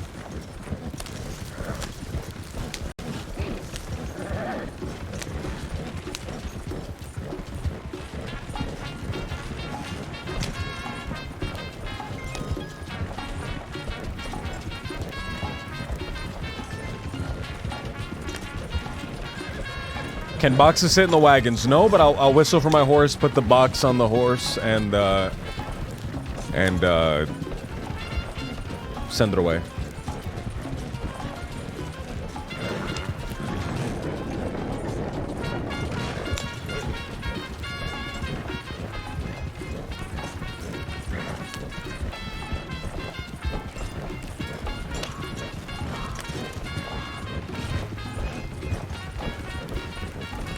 Bro, Cumbia is so dope.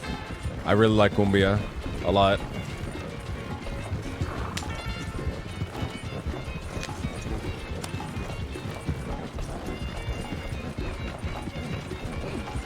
I got a lot of cumbia, I got a lot of mariachi, I got a lot of ranchera and bolero. And that's like most of what I have is that.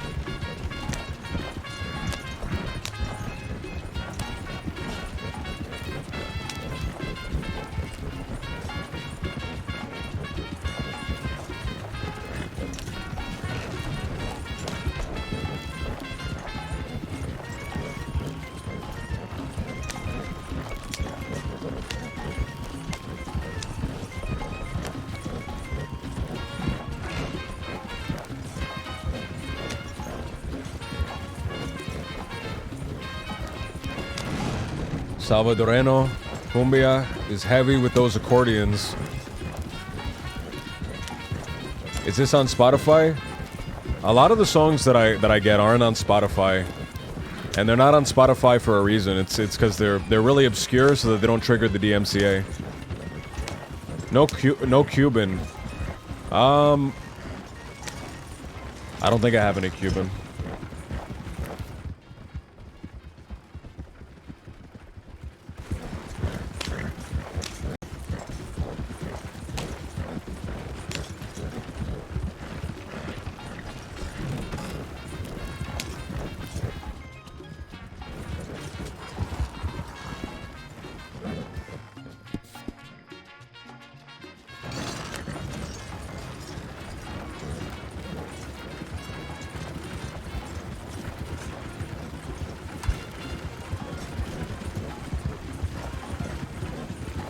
Yeah, I don't have any Cuban music.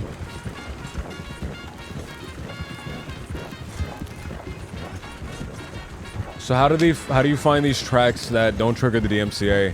It's really difficult. It's even more difficult. Like it's already kind of difficult on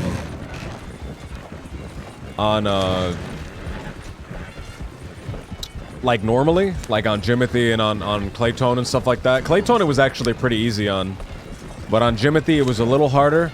On this character, it's insane. It's insanely hard because I have to find obscure music that's in Spanish.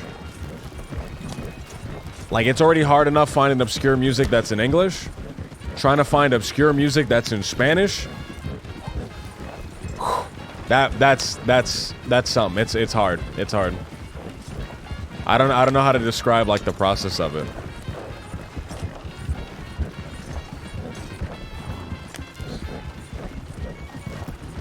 So there is a site. So I'm using a website for this, called Frontera Collection. It's a collection of old Spanish music. I collected by the University of California, I believe.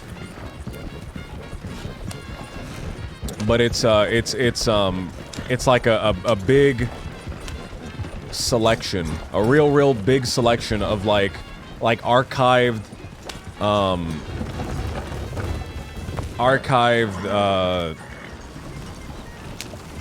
Latino music.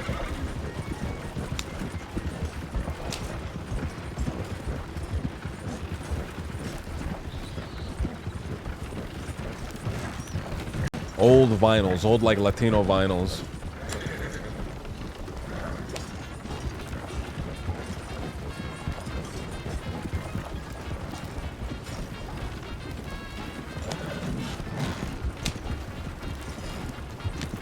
Yes, the box is still here. God bless. That is not as well hidden as I thought it was.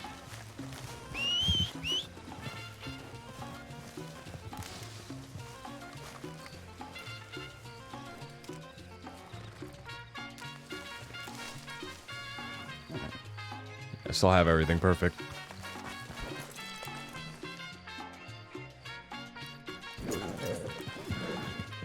Yeah, that wasn't as hidden as I thought. That was way more hidden. That was right in the open. That was basically right exposed to everybody, dude.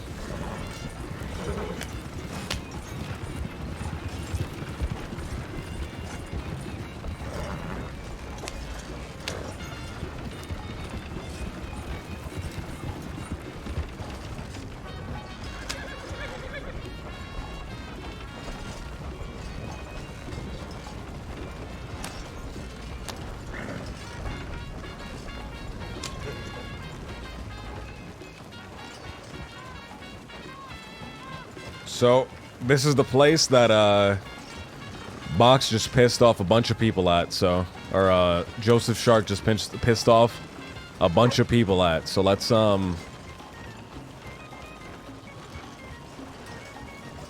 let's see.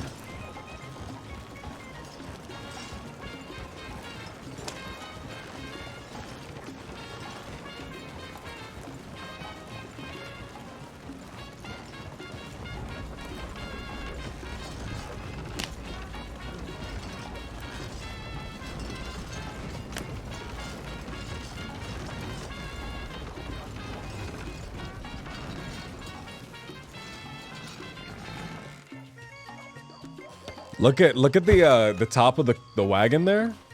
I'm gonna go back up there. Look at the top of the wagon. There's the red sand from Rhodes collected on the top of the wagon. That's so cool. That's such an awesome little detail. That's an awesome little detail.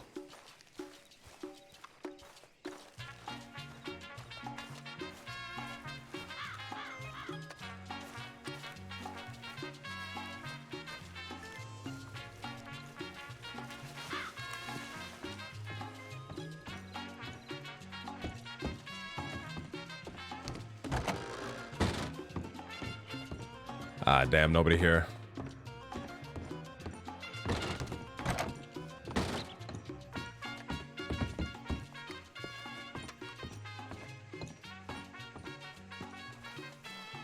Let's go down to Saint Denis. Let's go down to Saint Denis.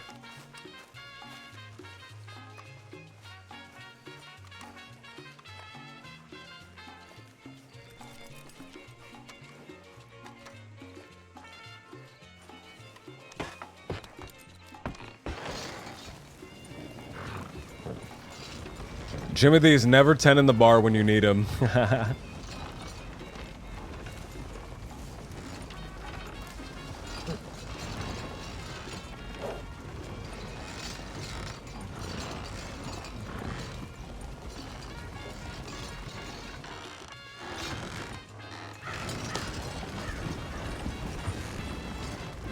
Is El Presidio in this version? Can you access it? You can't go anywhere in Mexico, in the Mexico section of the map. I don't know where El Presidio is. El Presidio. RDR1.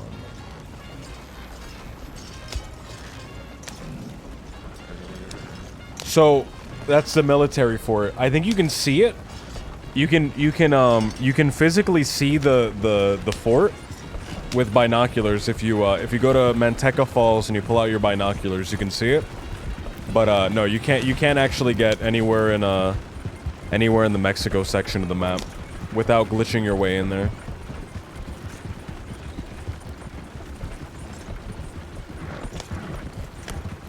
I have no idea why they're still working on GTA 5. I read that they announced GTA 6, right? They announced that they were working on GTA 6.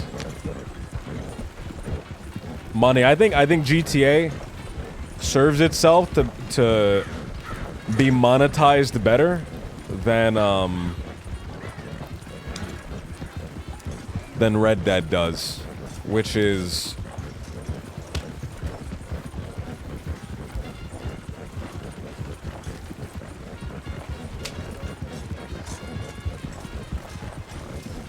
why they're working on GTA more than they're working on Red Dead. I think they think people are playing their online game. 5M is the only thing keeping that game alive. Kono said Guarma's in the works. Hell yeah, dude. I would love to be able to get to Guarma. I'm curious to see how law would work in Guarma. Are they going to consider Guarma a separate state? Or are they going to acknowledge that it's a entirely different country? Are they going to count it as a state like New Austin is a state and Lemoyne is a state? Or are they going to have it be a separate country? Well, GTA 6 is going to be on new consoles, unfortunately, due to world events. The new gen consoles are still hard to come by, so I'm sure there are no rush to make it since not enough people have the next gen. It would be cool if RDR 3 was a prequel to RDR 2, and you could play as Lenny. I don't know what they're gonna do with GTA or Red Dead 3. I really have no idea what they would do with Red Dead 3. I don't think that they would play any character that died during the story mode. If we're taking the last two games into account, right? If we're taking the last two games into account, the protagonist dies at the end. And they're probably gonna have to pull out like a new kind of Arthur character, like somebody just kind of out their ass.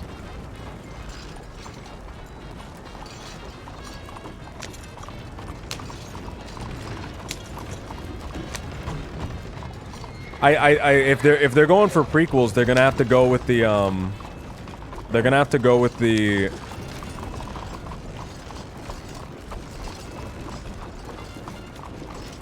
have to go even further back, right? They're gonna have to go even further back in the game.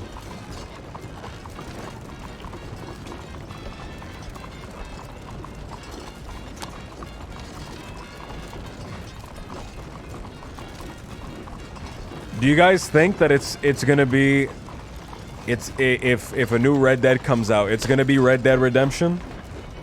Or do you think that it's gonna be Red Dead something else and it's gonna be disconnected from from Red Dead?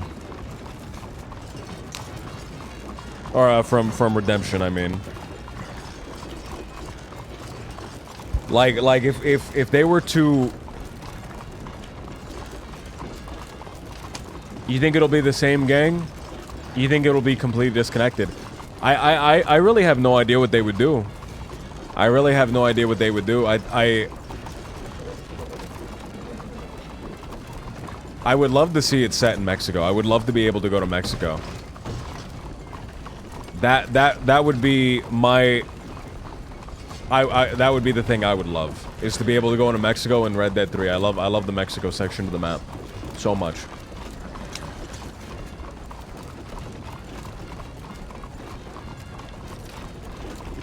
I really want to play as Sadie, living out her bounty hunter life in South America.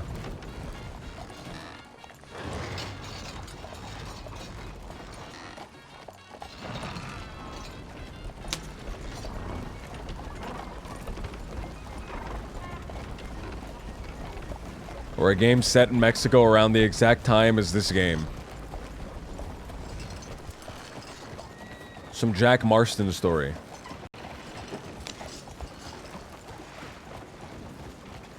It's possible to do another prequel. The RDR2 story starts in the middle of chaos.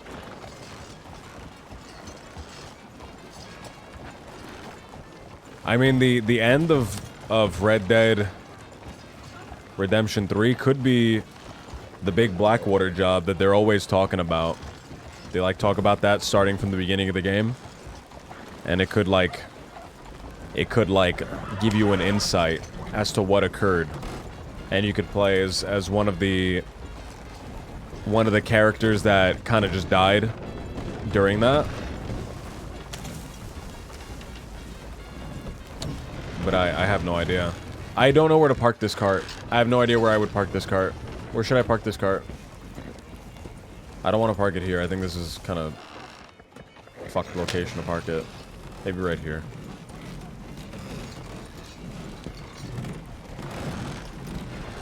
I don't know. I don't see Jack Marston going into World War I. I could see World War I happening around him. At least in the American side. But I don't see Jack signing up for the army.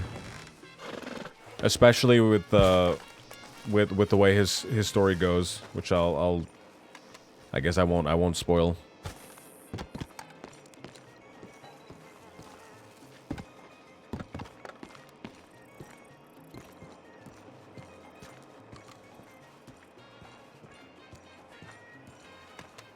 I think if Red Dead 3 was a prequel, they would have us play as Dutch, setting up the gang, and that would be the ferry heist.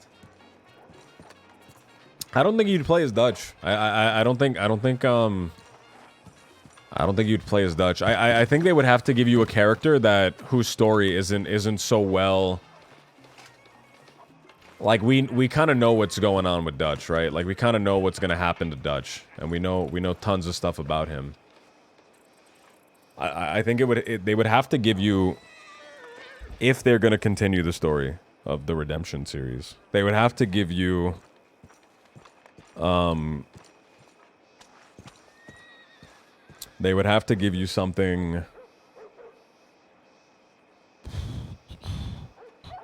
to give you like a blank slate character. Like a blank slate character that they can do whatever they want with.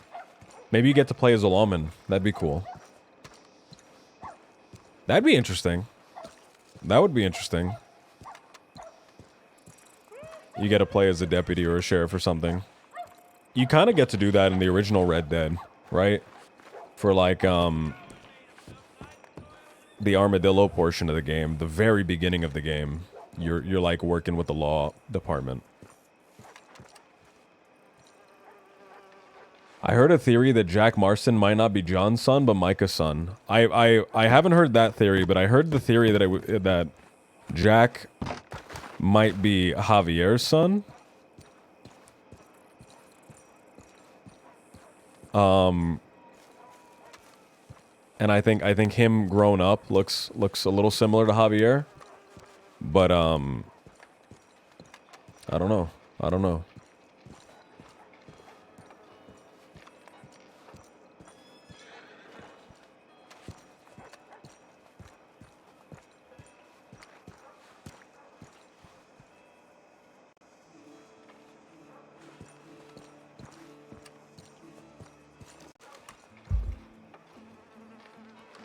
I really like this house.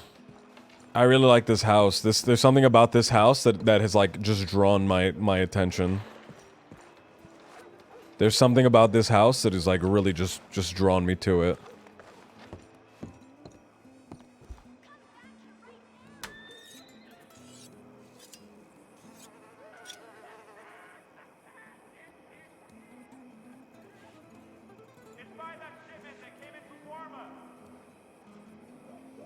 If I take a house, I think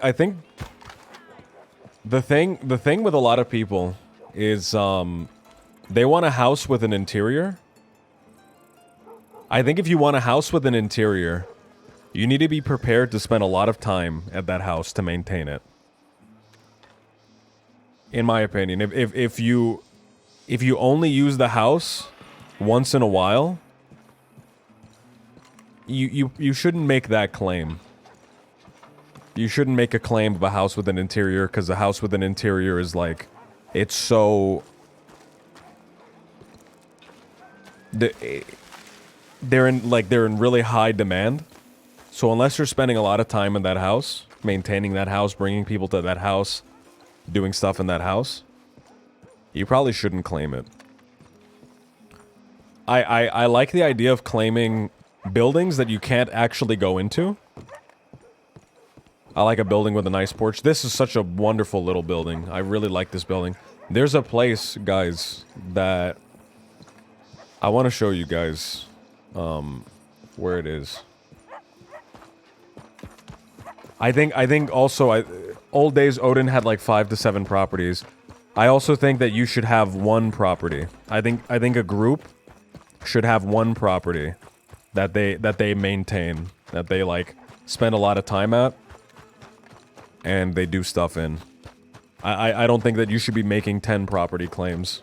I think that's kind of like very greedy, very selfish. Unless you're able, like really able to have a presence, have like a very strong presence at all of those properties, you really shouldn't be claiming that many stuff. I think claim one place and have a very strong presence at that one place. I want to show you guys something that I wanted really badly.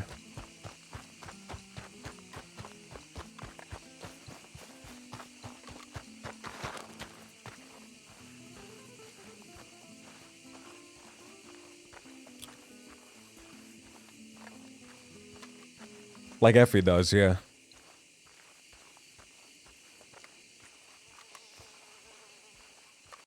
I really wanted Clayton. If I was to age him up and do like a thing where he settles down, I really wanted Clayton to live right here. This red house. This was my goal for him, was to one day settle down and live in this house. It's a shotgun house, which means that it's actually a shared property. So this is one house, and this is another house. He lives in like what's basically a hallway with a porch. And I was gonna have him sit here.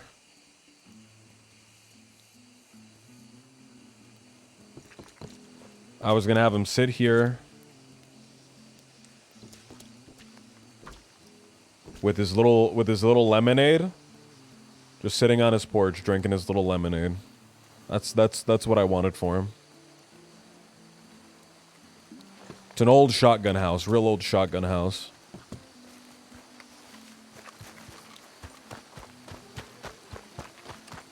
Clayton and Kuniklo.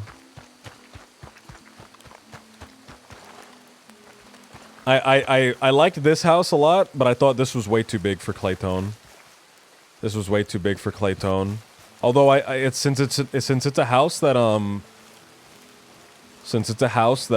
he had a big beard. Old man Clayton had a big beard. Since the house that doesn't have an interior, I think I could have gotten away with taking it because I don't think anyone else would have wanted it.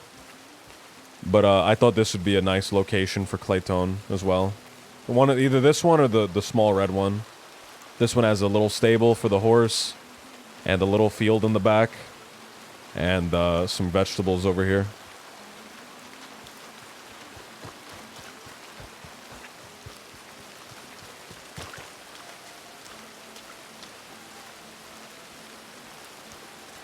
I wonder why so many chimneys. Huh. You're right. Different chimneys for different sections of the house. It's a location that you can't enter, so nobody's gonna claim it. Oh, there's a rocking chair here and shit. Oh yeah, this would have been it. This would have been the house that Clayton would have lived at. This would be it. There was a rocking chair, and I didn't notice that before. He would have sat in his little rocking chair.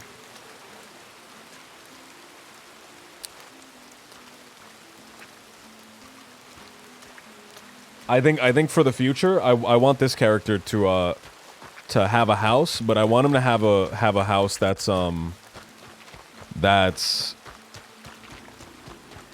you can't actually enter. I wish more people claimed houses that you couldn't enter.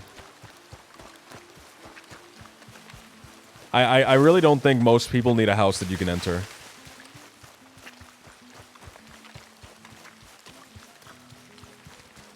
I don't think people really go to their houses that much. Harvest, what's going on? Some whiskeys. It's a nice little place.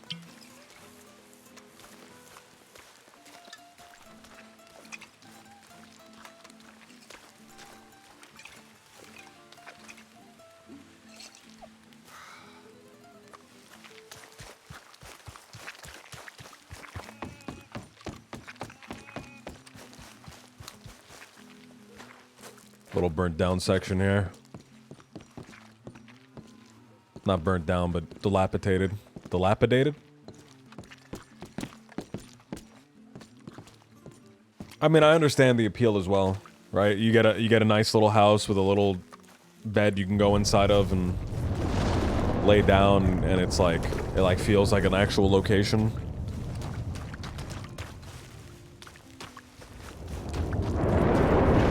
I like that building. I like that. I want to quickly just look at these buildings, because I want to see what the goal is. What the goal of where I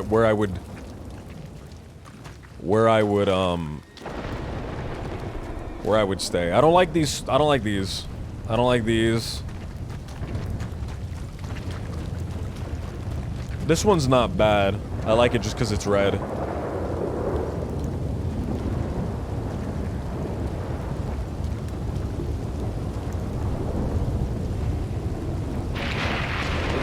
I would love something with a porch. I would love something with a porch.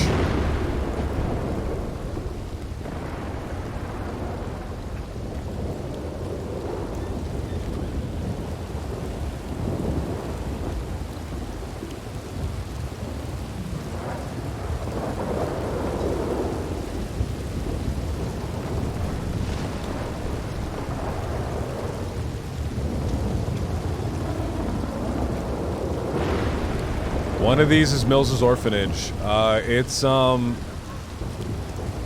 this side over here, the other side.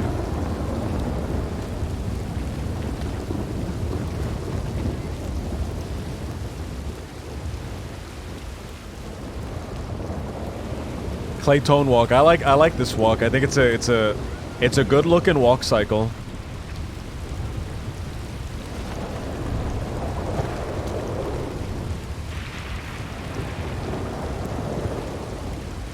Man, this is such a shitty fucking neighborhood. Oh my god. I feel awful, dude.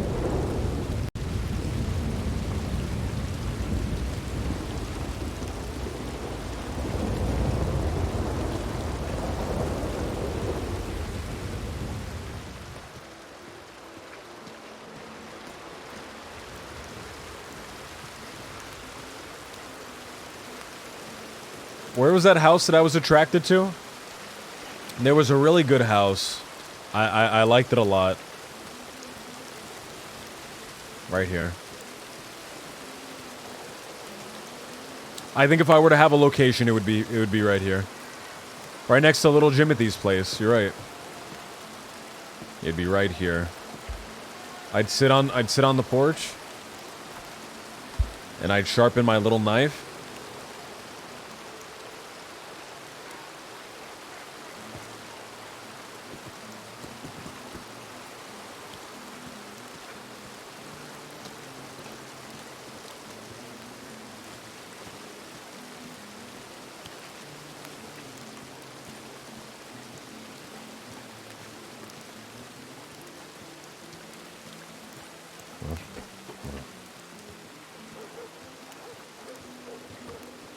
Oh man, I'm so nervous, dude. I'm so nervous to go inside.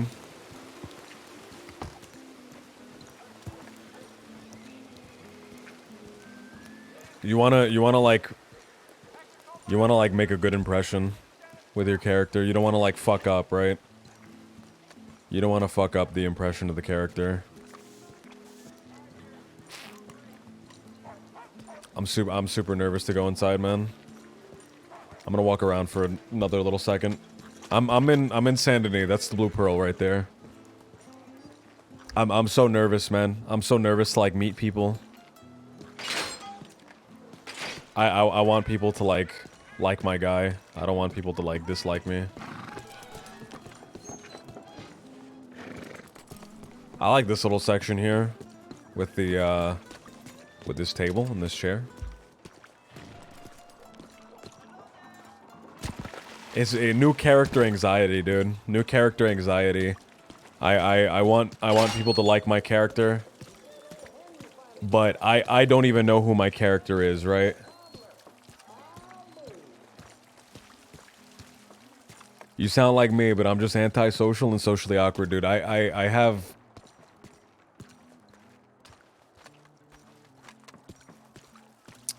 I'm very nervous in social situations a lot. I'm very, very nervous in a lot of social situations.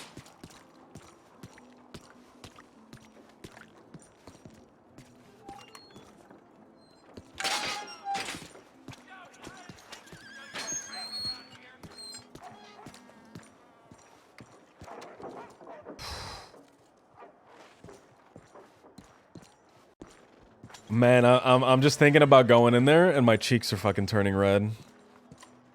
All right, let me do the voice. Listen, amigo, listen, amigo, listen. Listen, amigo. Listen, amigo. All right, all right. Mira, look, mira, look. All right, listen, amigo.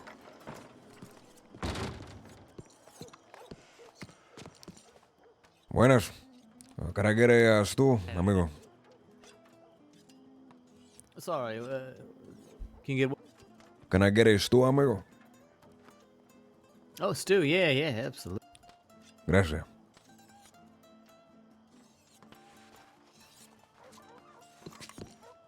On this place. Very nice. Oh, I'm so nervous, fuck. How you doing?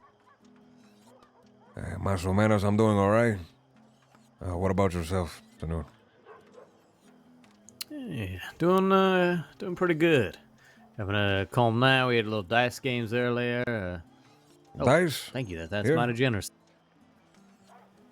Yeah. We had our first little dice night. We plan on making it a regular event. Oh, I love dice. Craps?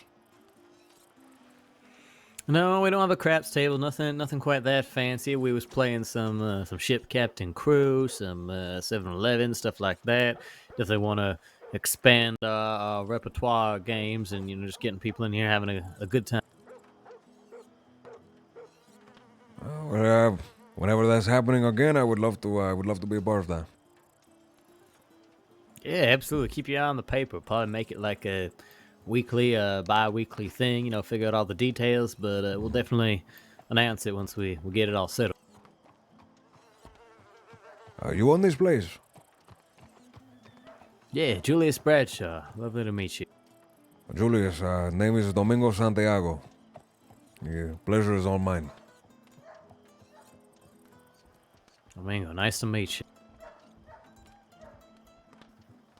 you. We from around here? You just visiting the city? I'm just visiting the city. I'm down here on business. I work for the Leviticus Cornwall at Cornwall Kerosene and Tar in the heartlands of New Hanover. Okay, yeah, them oil fields, right? Yeah, the oil fields. I work for Mr. Joseph Shark. I'm there, the foreman. Joseph, all right, yeah, no, I know the place. All right.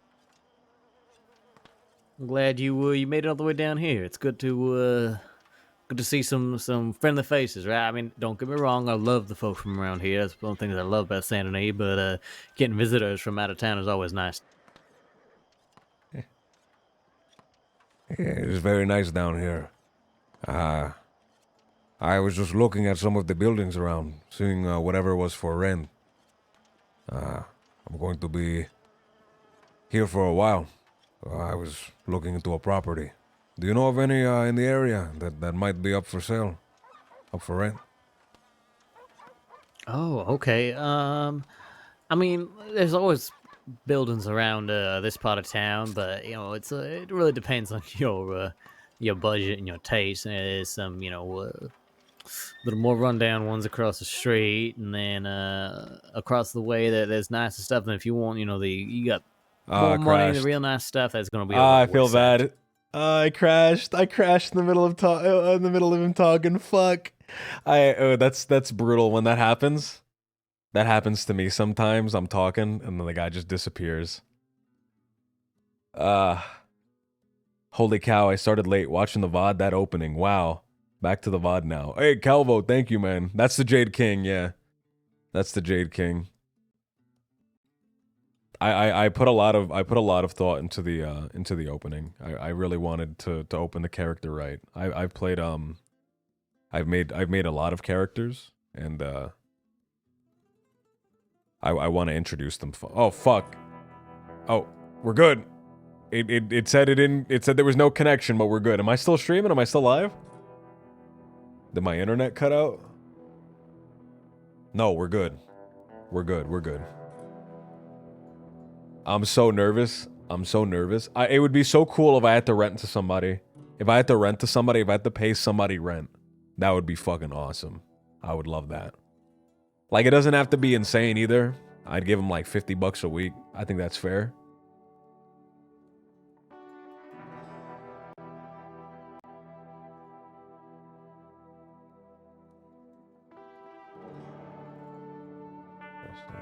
Let's see, yeah.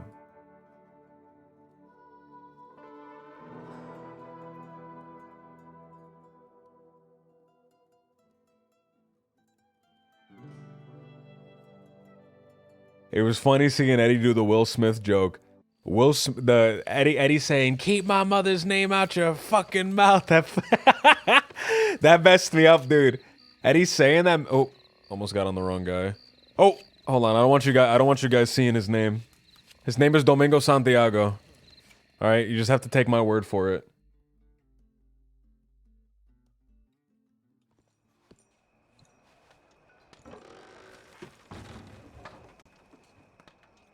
I apologize for that. Hola, amigo, listen. Hola, amigo, listen. I apologize for that. No, you're. Yeah, I was just saying that really depends on your budget and where you're looking for as far as rent goes. But I definitely say things move fast here, right? It's a growing city, so you see for sale or for rent sign in the window, and that's the place you want. Definitely get with that landlord. Right. My budget is a stick of gum and a shoestring. I don't got a lot to my name right now. Well, then you are in the right part of town, because there's definitely some, how do you want to say it, more budget-friendly places in this side of town than on like the west side, where you see those big, pretty buildings. All right. Is there an inn or something I can rent a room on for cheap? I passed by a very fancy place, but that might be a little too expensive. Yeah, the Bastile's pretty pricey. I mean, there's if you actually go around the other side down this way, the other side of the bar, there might be some places that can put you. Go down this way and take a left, take a right. Yeah, actually, here, I'll just show you.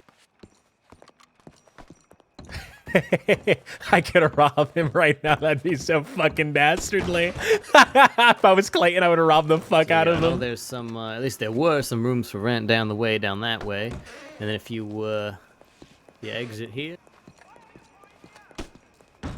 out of them, down across the street here, there's usually a room or two available. People looking for, get a tenant in and get a little extra money. But yeah, nothing quite as nice as the Bastille. That's for damn sure. Hey, well, you have to make do. You have to make do. I'm trying to save up some money. I need quite a bit in order to get my family over here with me. Oh, I get it. Trust me. I spent a long time renting just a room in this house right on the edge of roads, just to make sure that I was getting myself some pocket change, right? Didn't want to be spending it all just to put myself up somewhere fancy.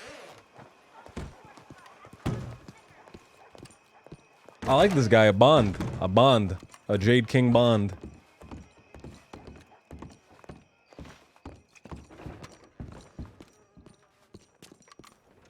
But yeah, no, welcome to town. I'm glad to see a new face around. Well, I appreciate the warm welcome. If there's something maybe you need doing, maybe I can give you some assistance on that. Oh, but don't feel obligated to. Don't feel any need. Just an offer. Sure. Well, yeah. No, what other kind of work you do? Just more like a labor type stuff. Yeah, labor type stuff. I'm working for the oil field right now as a the way Mr. Shark put it, he said a private contractor. I do stuff for him. He pays me when I do stuff. Sometimes he needs a man with a gun. Sometimes he needs a man with a horse. Yeah, no, yeah, I get it.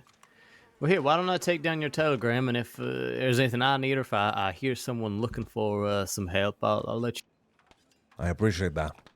I will need to go to the telegram office and get my telegram. I don't have everything figured out just yet. I just came off the train down in Armadillo and I rode up here. I haven't gotten settled at all. Oh wow, yeah, no, definitely. Stop by the post office. They'll be able to help you out, get you, set up with a little PO box and all that good stuff. All right. Can I have your telegram and I'll just telegram you my telegram? Sure, yeah. Mine's gonna be RU989. 989. RU989.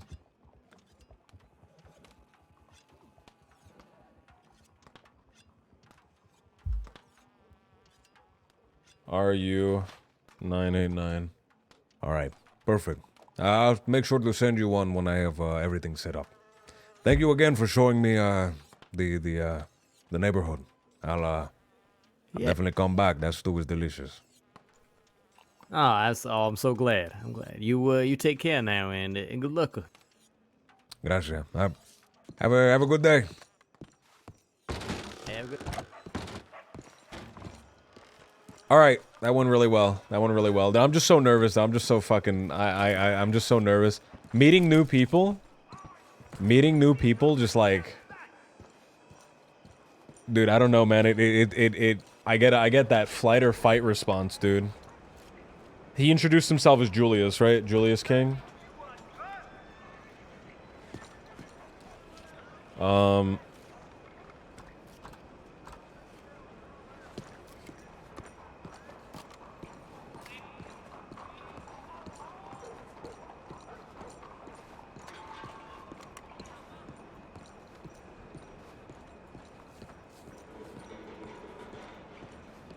That was I don't know why I'm so nervous, dude. Everyone's so nice on the server. I know for a fact everyone's so nice. Did he say Julius Beedshaw? I'm just gonna write Julius because I don't know what he introduced his last name as. Bradshaw? It might have been Bradshaw. I don't think his name was ever Julius King. I think I only called him that on Clayton because I heard that his name was the Jade King, and he introduced himself to me as Julius, so I always called him Julius King. I don't think that's his actual name.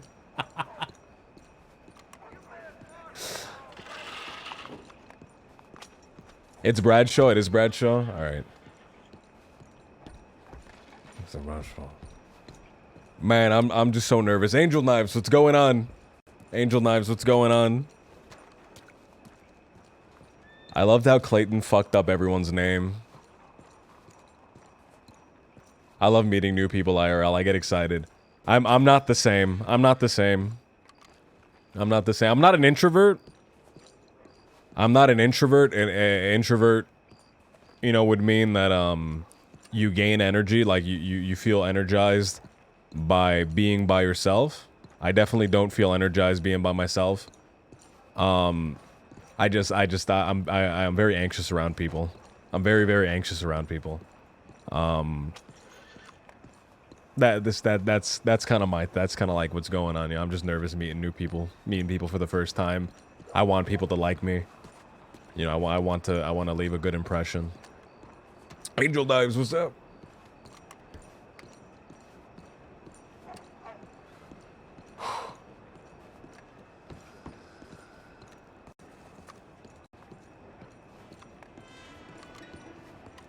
Meeting new people for me is horrifying. It's hard to drag myself out to social situations. Yeah, same, 100% same. I'm just so anxious around everybody. WZ793. They really, I just want to say something. They really gave me, the Telegram station really gave me the 2 hardest letters to pronounce in Spanish. The 2 hardest letters to pronounce in Spanish. W, which I don't think there's a single Spanish word with the word W in it. And Z, which is just fucking like really hard to say in Spanish. They really fucked me on this. WZ. That's how I have to that's how I have to say it. I have to say WZ. 793. Siete. Noche? 1, 2, 3, 4, 5, 6, 9. 793.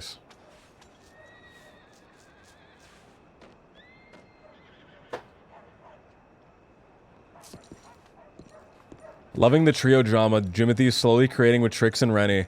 I don't know if you saw. I don't know what I can tell you. I don't know what I can tell you if it's meta or not. I sent Trix a telegram that was meant for you, and it was a very eyebrow-turning telegram because Jimothy writes in such a way that really raises eyebrows.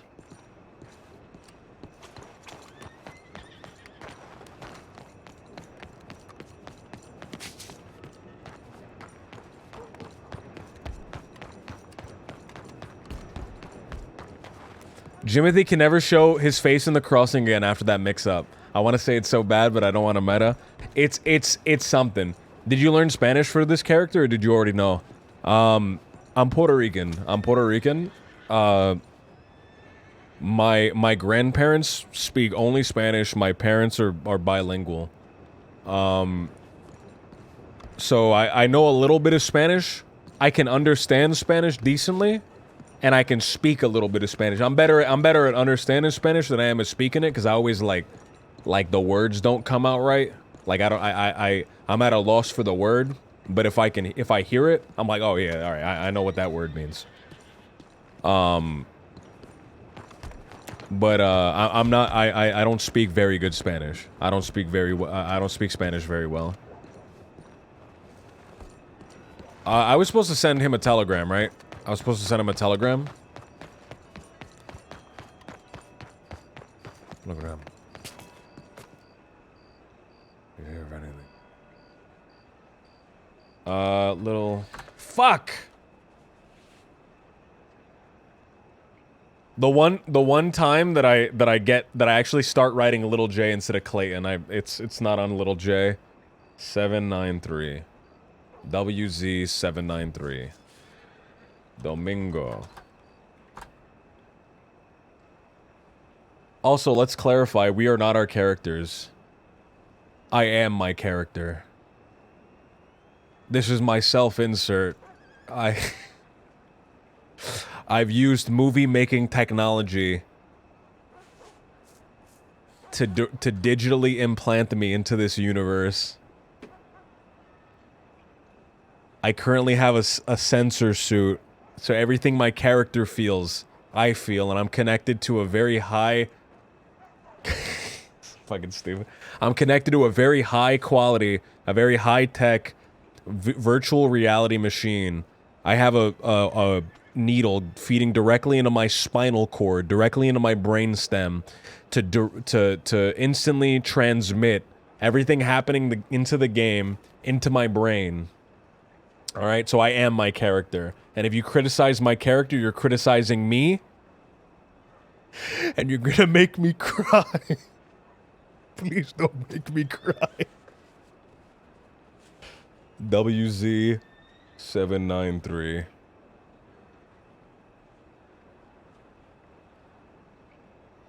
Boo, no! I've created a monster with that. I've created a fucking monster with that.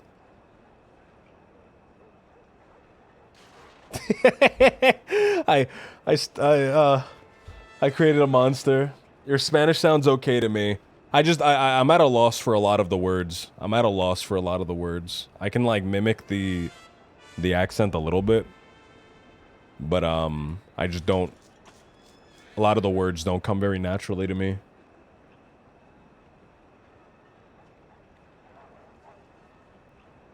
You should make a boohoo fella shirt. I should make a little Gibbon shirt, a little swinging Gibbon shirt, little bonkers Gibbon, a little fucking. I want to make a little creature with the arm span of a creature between 18 to 24 inches, with the arm span equal to that of the average human male. I want to make that a shirt, and it's like a cryptid kind of diagram. It's a cryptid kind of diagram. Voided, dude. Thank you for the gift sub, Voided. By the way, thank you, man. Thank you for the gift sub, dude. I want to make like you know those cryptid sketches,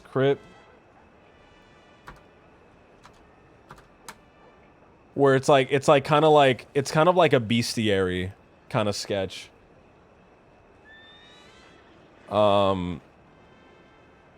I'll see if I can find it. I'll see if I can find it.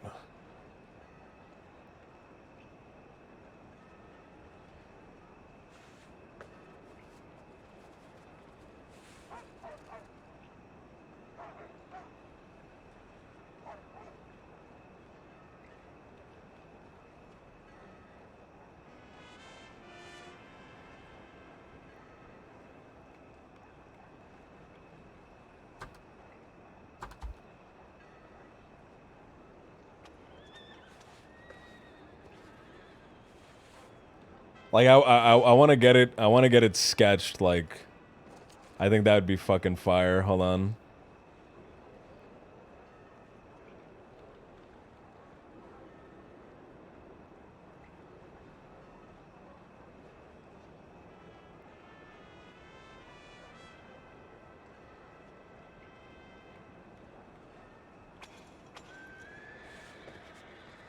Man, why is it so hard? Why is it so hard to navigate this website? Pinterest is awful, dude. It's so hard to navigate Pinterest. Sketched like in this kind of art style, where it's like, it looks like a bestiary.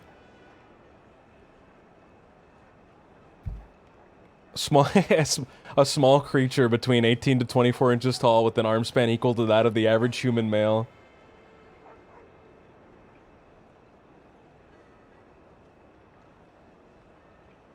I have a friend that's really good. I'm gonna talk to them. I'm gonna talk to them about it.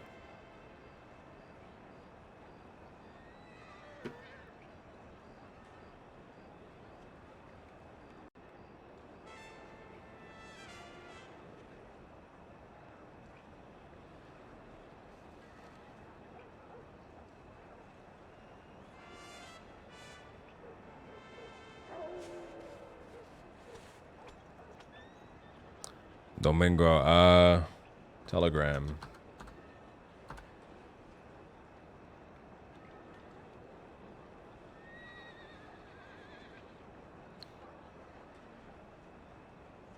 I'm the man in town from the bar.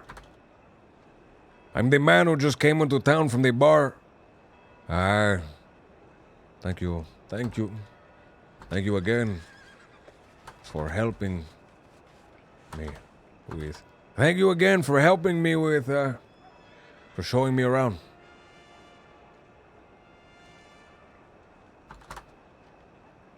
(11:24 p.m. EST).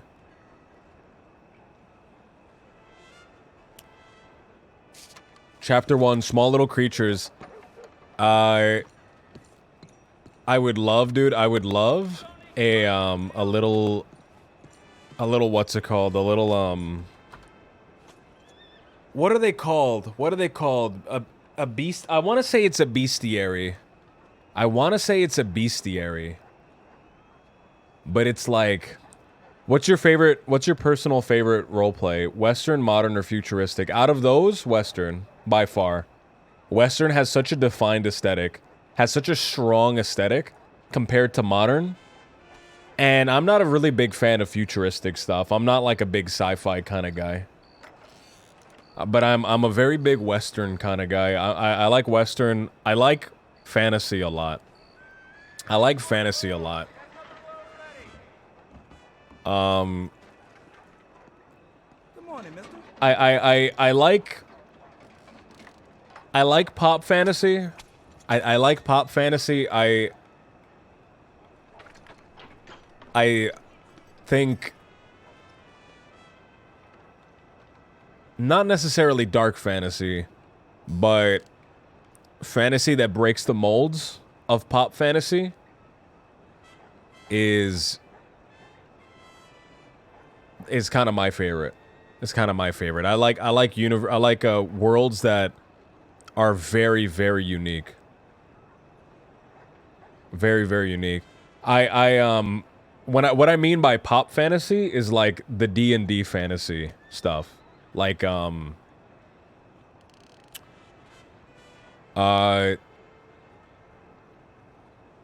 I mean by pop fantasy is like D&D fantasy, like the modern fantasy of orcs and elves and wizards. Graham's declassified Gibbon survival guide. I like that a lot. I like that a lot. I like D&D. I like D&D. I like D&D. I like tabletop role playing. I don't necessarily like the world of D&D. The world of D&D doesn't really interest me, but I love tabletop role playing. I love doing tabletop stuff. With I like playing D&D and Pathfinder and stuff like that.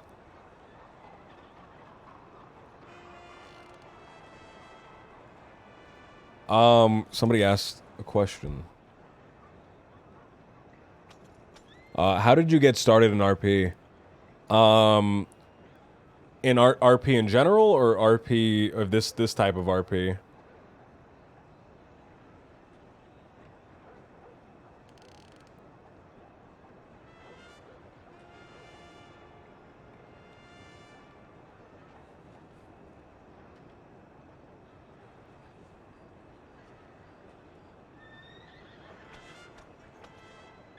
This type. So Wild RP specifically, I had gotten furloughed from my job. I didn't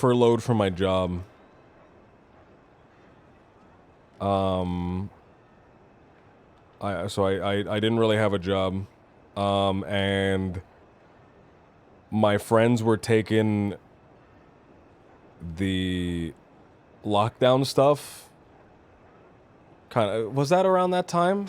I'm trying to really think when. No, I think the lockdown stuff happened a little bit after. I really don't remember, man. The timeline's so fucked. I really don't remember. But I remember my friends weren't really they were kind of like dead. They weren't really around. All the people that I normally talk to, and I was out of a job, and I did this to like. Just kind of pass the time, and I met a bunch of cool characters here, and I really enjoyed it. I met A bunch of really cool dudes and cool girls as well.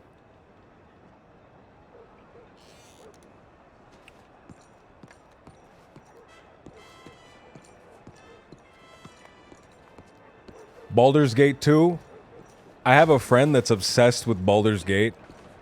He loves Baldur's Gate. That's like his favorite game. I really want to do something. And the biggest thing stopping me from being able to do it is I have to make custom music for it. But let me know if you guys are interested in this. I'll talk about it. I'll talk about it a little bit. I don't know if I should talk about it vaguely. If I talk about it vaguely, it makes it sound like I don't really have anything planned. But I do actually have stuff that I would like to do. Would any of you guys be interested in, like, a roleplay podcast? A roleplay podcast. Not one that we're talking in, but something like, what are the big roleplay ones? Critical Role, Adventure Zone. I haven't watched Critical Role or Adventure Zone. I only assume it's like this. But like something like that. I want to Table Story. I haven't seen any of those. But I don't know if anyone would be interested in something like that. Like a little bit different than playing tabletop. A little bit different than playing tabletop. I want it to be more. I want it to feel more like a radio drama rather than a bunch of people scratching their tummies, just kind of riffing and like bullshitting their way through a story. I want it to feel like a little. Hey, I want it to be more roleplay than roleplay. Exactly. I want it to be more roleplay than roleplay. It wouldn't be D&D. So I've been thinking about this for a while. This is something I've wanted to do, but I have to make music for it. I have to make music for it if I were to do it. I'll give you guys a little bit of an idea, just because it's set to, like, it could change depending on it. It wouldn't be pop fantasy. I was looking around. I really wanted to do something like this for a while. Get like custom music for it. Get custom sound effects so that I could have sound effects in the game while it's kind of going on. Kind of that I add after the fact, right? I don't want it to be fantasy. I want custom music. So like I'm gonna produce it. So I produce hip hop music. I produce hip hop music. I'll play a little thing real quick, just so you guys can like see a little thing. It's a cute little track that I made for the the project, RP music. Just like casual talking music stuff, like standing in a hallway type music.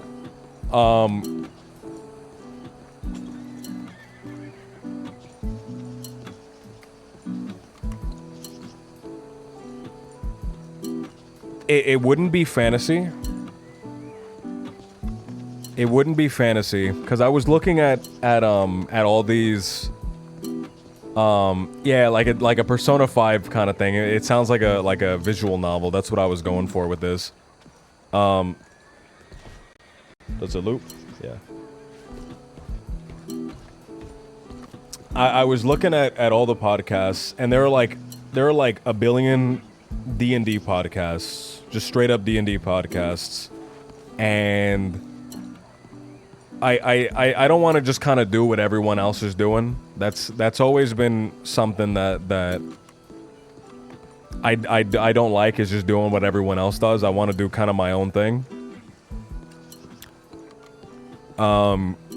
Here's what I have for the I want to make it a custom not a custom system, because that would be way too impossible.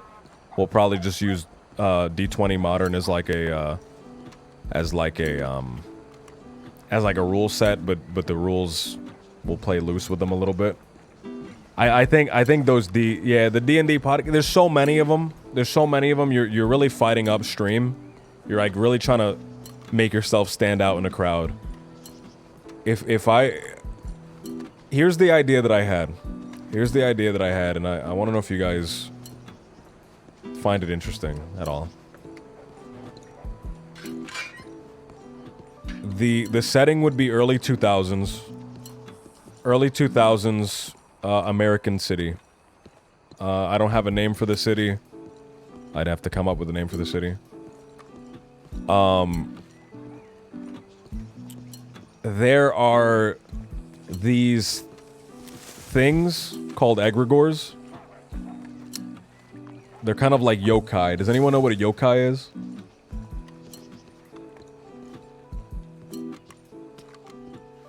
Yokai is kind of like a Japanese monster that has like something going on. And what yokai... I like yokai a lot. Because they usually have something really specific and really weird about them. Like a win condition. In order to not get killed. In order to not get killed or in order to not get fucked over. You have to do something very specific for it.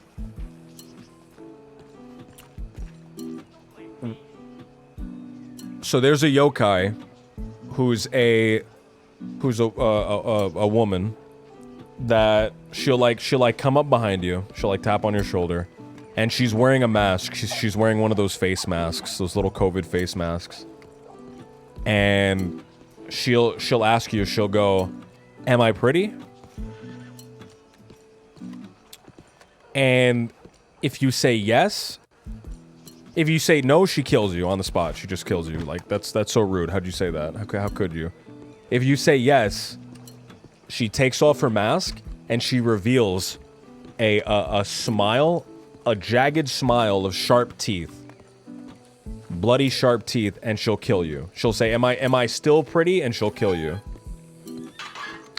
So you have to say, "You're alright." You're like you're alright. You're okay. And then leave. And kind of speed walk away. That's the only way of defeating that yoga. That's the only real win condition for that. But yeah, that's an actual urban legend from Japan. That is an actual urban legend from Japan.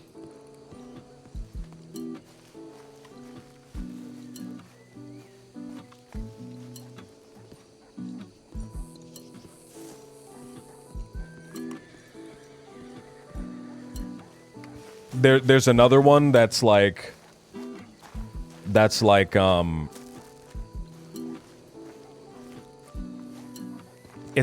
small creature, probably between 18 to 24 inches tall, I could only assume, with the arm span equal to that of the average human male. And what it'll do is it'll jump on you. And it'll shout, "Piggyback." It'll jump on your back, it'll wrap its long arms around you, and it'll shout, "Piggyback." And if you start running, with each step that you take, the creature on your back starts getting heavier and heavier. And after a while, he'll just crush you to death. He'll crumple you. You'll get crumpled. This is a real one, by the way. I know I'm making it sound like a meme, like a Gibbon meme, but this is a real one. He'll crumple you after a while if you take too many steps. You can do two things in that situation. You can either stand completely still and refuse to give it a piggyback ride, because when you start running, it takes that as you're giving it a piggyback ride.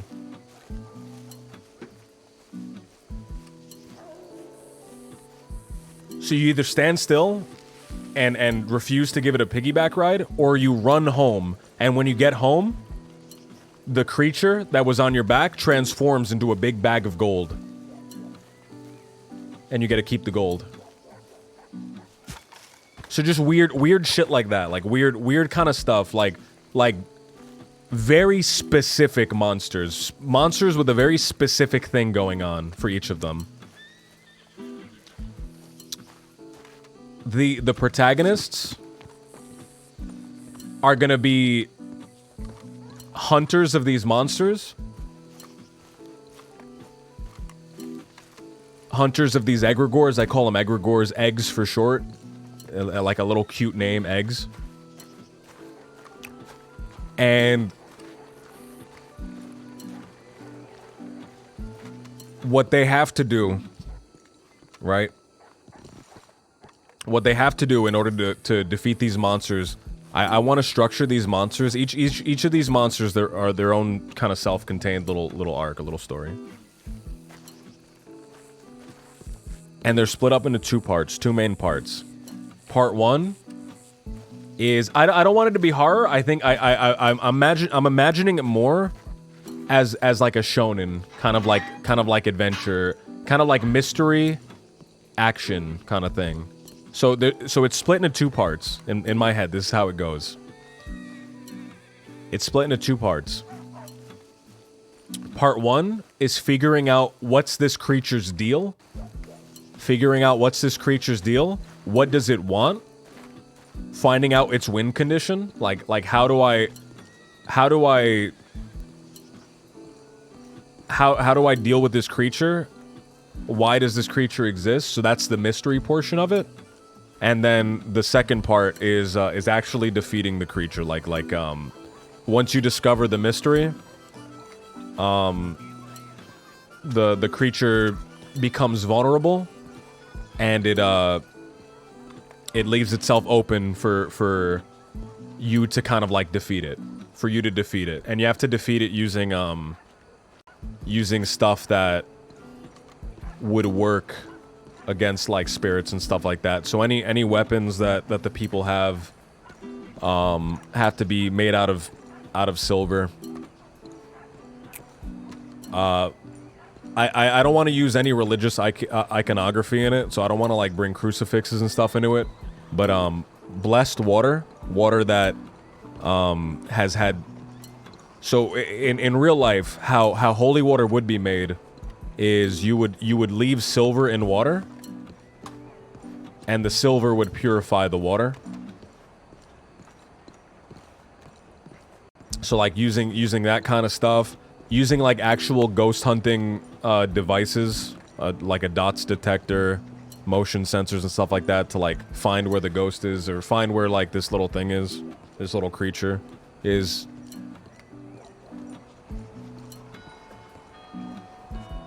But just like a roleplay podcast where instead of just being the traditional D&D, where it's just D&D, it's you're defeating these kind of yokai-esque monsters. You're defeating these yokai-esque monsters. That's the idea that I have for it. That's the idea that I have for it.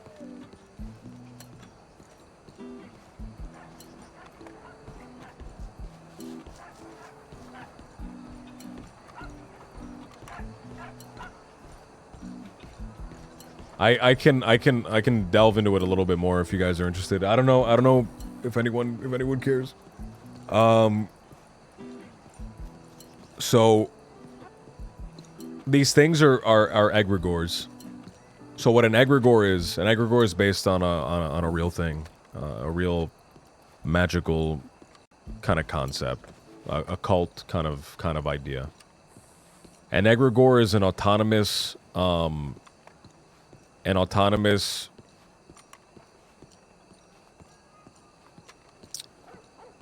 creation,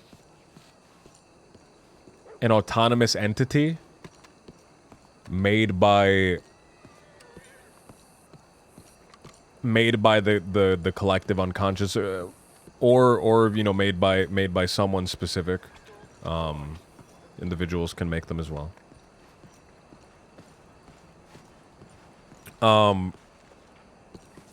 And in the setting, they're everywhere, right? They're everywhere, but they're normally very harmless.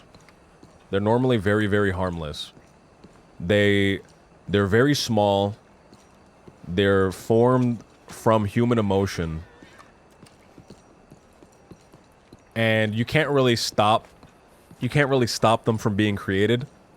And if you try to get rid of all of them, that just causes more issues than they solve. People can't really see them unless you are naturally gifted with it or you've trained a lot to be able to see it. But they're these little tiny, you know, 2-inch tall kind of balls of light that are just everywhere. They just walk around, and what they want more than anything is identity. What it wants more than anything is identity. So when it sees something with identity, it tries to attach itself to it. It tries to attach itself to it. So if an egregore comes along and something that's a very powerful emotion, right?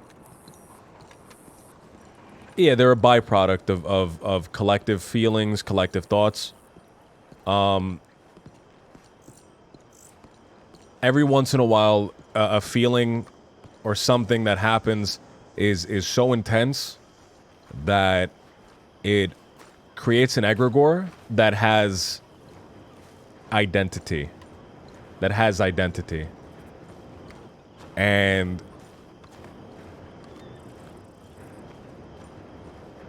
the smaller ones, like the ones that are just kind of all over the place, that always exist, they try to attach themselves to it and make it stronger. So the longer that this thing exists, the stronger that it becomes.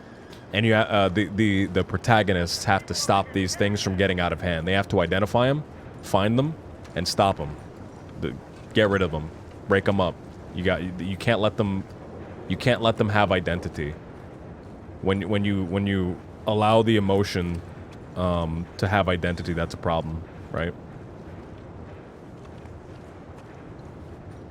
When you start characterizing your grief or characterizing your anxiety or characterizing your depression, it becomes a real issue. It could be other emotions, just negative emotions are a lot stronger. Just because something negative can be a lot stronger than something positive a lot of the time.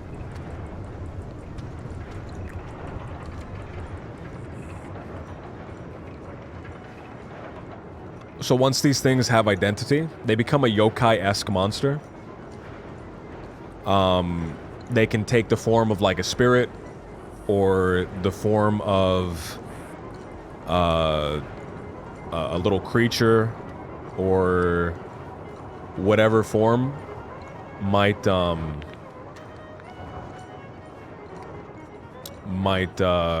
it would be Erica Lynn, it would be a podcast. It would just be like kind of talking. It would just be kind of talking. Sorry you lost your job, Graham, but maybe this is what you were meant to be doing. Thanks for the streams. Oh, Thug Cats, man. 1,000 scoops, dude. I appreciate it, man. I didn't even like that job anyway. I worked for a call center, and that is the worst, dude. I'm already nervous talking to people.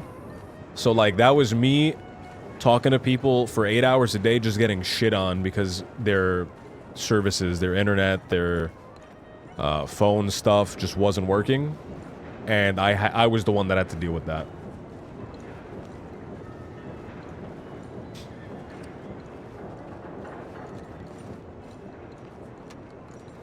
You're nervous talking to people? Yes, extremely. I'm nervous talking to people that I haven't met before. I'm real nervous talking to new people specifically. It's something that like I get really anxious about. Erica, the thing I'm talking about, it would be a podcast. So it would be us talk. It'd be like if you ever seen like a radio drama. It would just be audio. It would just be audio. There would be no visual component. It would just be me and like a group of other people portraying roles, kind of like portraying roles in audio form. So there would be no kind of visual component to go along with it. Small talk is awful, dude. I hate small talk so much. I don't know how to do it. I really don't know how to do it. So, whatever form these creatures take, whatever form these egregores take, whether it be, a spirit, a monster, a creature, whatever it might be, the protagonists have to identify it, go out, and solve the mystery behind what created this thing. Because once they find out what created this thing, they know how to make it vulnerable. And then once it's vulnerable, they can actually defeat it.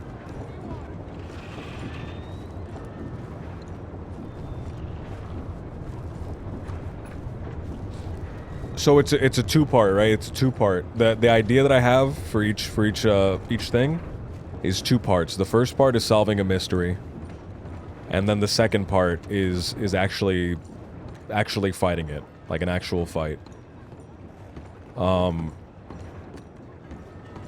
I think that because I want these things to kind of represent trauma, represent emotions, and I think that identifying and understanding the trauma and understanding the emotion is a very important step, but it's not the only step. It's not the only step. You do there's still the fight, and there's still the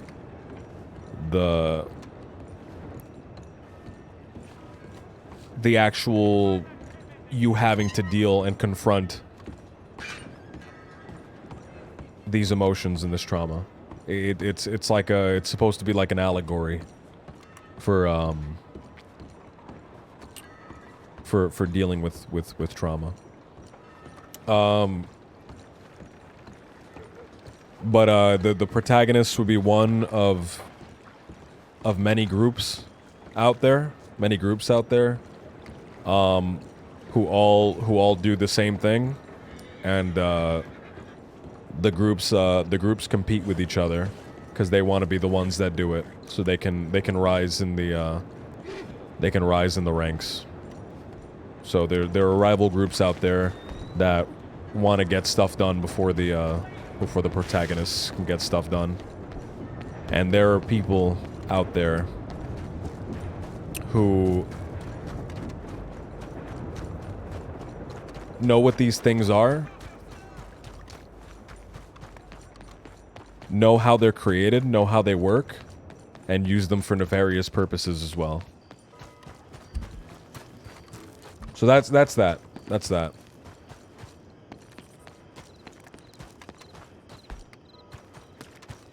Kind of like Jujutsu Kaisen. I keep seeing that. It's in the movie theaters. I haven't actually seen it. But I've seen that Jujutsu Kaisen.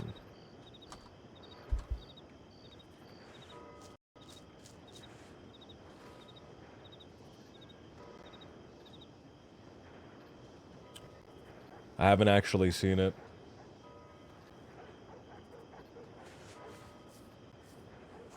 There's the movie that's in the theaters.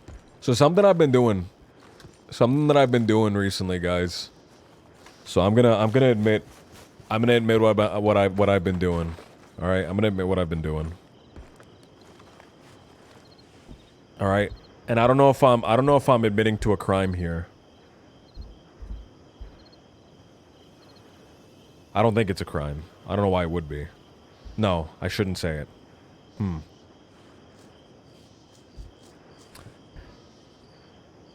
So I've been my local movie theater has this subscription kind of thing where for $20 a month I can see 3 movies a week, and I've just been going to the movies 3 times a week.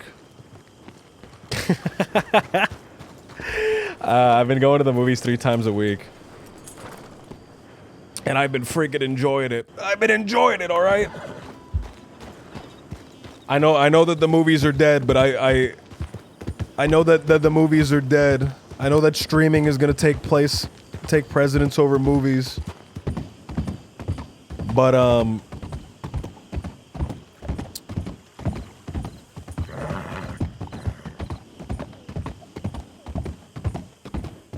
I've been enjoying them a lot. So what I have is I did not purchase these. I did not purchase a big bulk package of these, alright? I did not purchase a big bulk package of these. I obtained them legally through the Coca-Cola sweepstakes, and I did not purchase them because they're not available for resale. You're not supposed to be able to buy them. So I got all of these legally, remember. I entered the sweepstakes and I won these. I did not purchase a big book of them. But I have tons of coupons, just like an endless amount of coupons that I won from the sweepstakes, by the way. That are just free popcorns and free drinks. So I'm just getting free popcorns and free drinks, and for 20 bucks a month I'm seeing 3 movies a week. I think that's a great deal.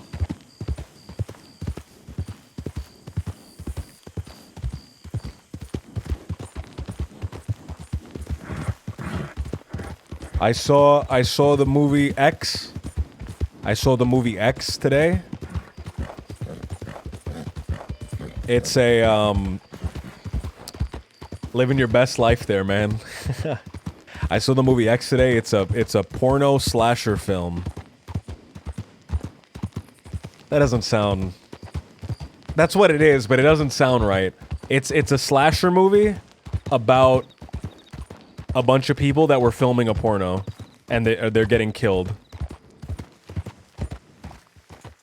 That's just to elaborate a little bit. For Trugy, don't give in cringe me. Trugy, don't give in cringe me, please. Never knew you were in sort of like... Guy, it's a horror movie, guys. It's more horror than porno. All right, guys. Fuck. Anyway. Anyway. But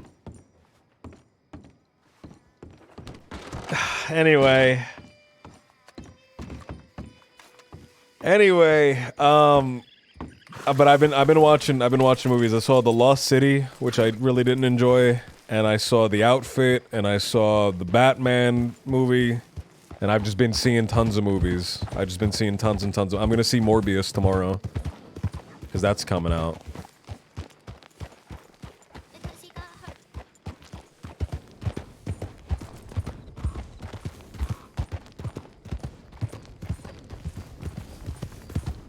It's a really good movie. It's a really good movie, a really disturbing movie.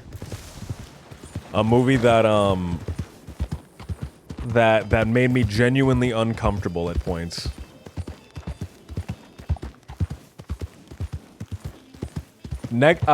So this week there wasn't a lot of movies that came out.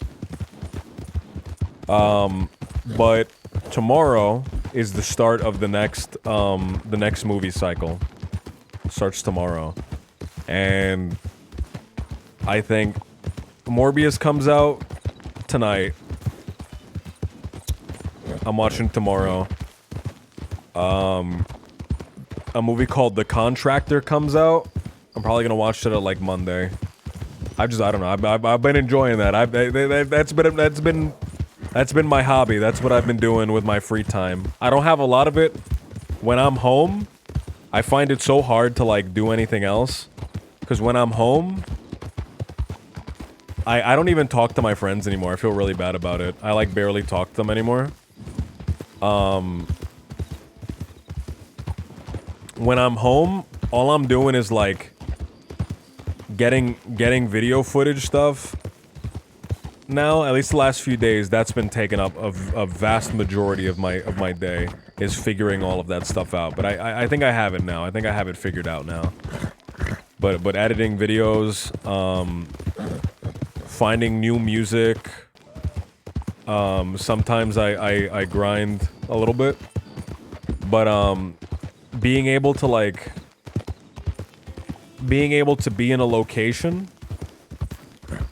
where I'm not allowed to be distracted is really great for me. There's a trailer for a film called Everything Everywhere All at Once, and that movie looks so good. The 8th, which is not this week's movie cycle, which starts on Friday. It's next Friday. Next Friday forward, the 8th has a bunch of movies coming out that I think is gonna be pretty cool. It has Everything Everywhere All at Once that I think is gonna be awesome to watch. It has I think the Sonic movie, which I don't think is gonna be high cinema, but I'm gonna watch that. And it has another one, I can't remember what it was. Hot Carls, man, thank you for the sub, dude. Thank you, man. But that's been my hobby. That's been my hobby because I've been unable to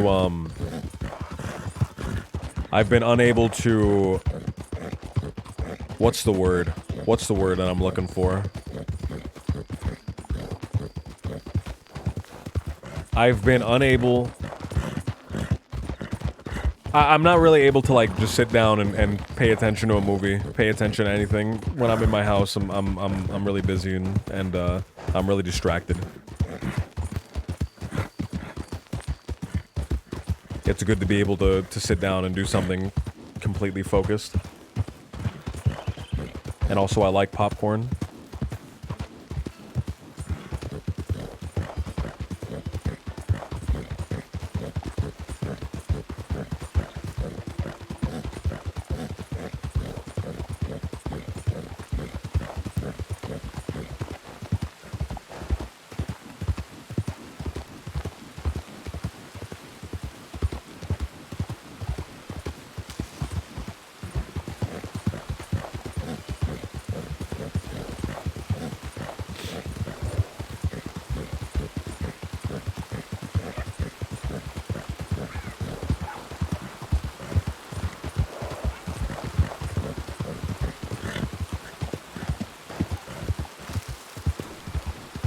I like going to the movies early in the day on my days off, like afternoon, not a soul. Yeah, same. Same. I like going when the theaters are basically empty. I like going early on in the day. What I'll do, how I've been spending my days whenever I go to the movies, is I wake up, I will edit what I need to edit. I'll move around videos, I'll go to my rendering computer, I'll set whatever I need to render, I'll upload whatever I need to upload. And then, speaking of uploading, I think the previous day's VOD, last night's VOD, should be up on the second channel right now in 1080p if anyone wants to see it in a higher quality. Do all of that. Maybe look for music, do all my stuff. I'll watch the movie. When I come home, I eat something really quick, I take a nap, and then I wake up to stream. That's how I've been spending my days.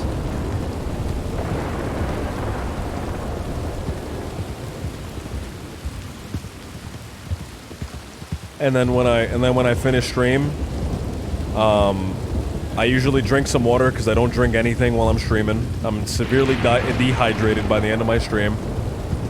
Drink some water and fall asleep, and then repeat the cycle. That's how most of my days go.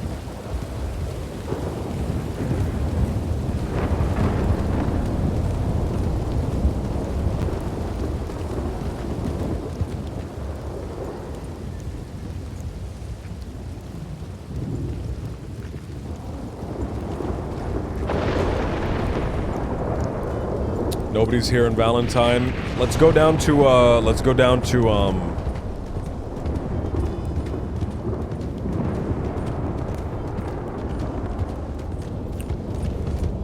the oil field. Or not the oil field, let's go to Blackwater. I've just been kind of talking nonsense for a while. I should be doing something in game.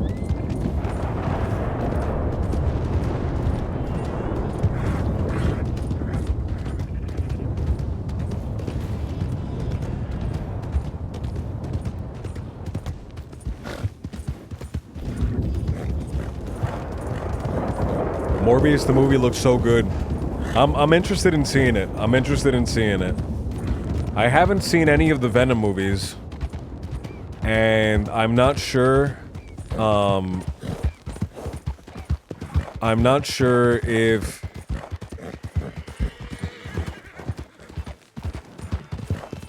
I'm not sure if I need to know anything about the Venom movies to be able to appreciate the Morbius movie.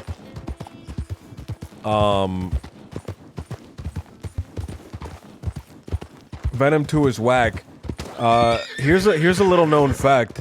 Venom 2 is actually Nia's favorite movie. I don't know, something about that movie made her really... Something about Venom 2 just really like struck a chord with Nia, and she just loves that movie. So if you guys see Nia around, please bring up Venom 2 and bring up how it's her favorite movie, cuz she would love that. Yes, please do it. All right, so this is the character's voice. He's a real old-fashioned Mexican cowboy, Spanish cowboy. Hard-working man.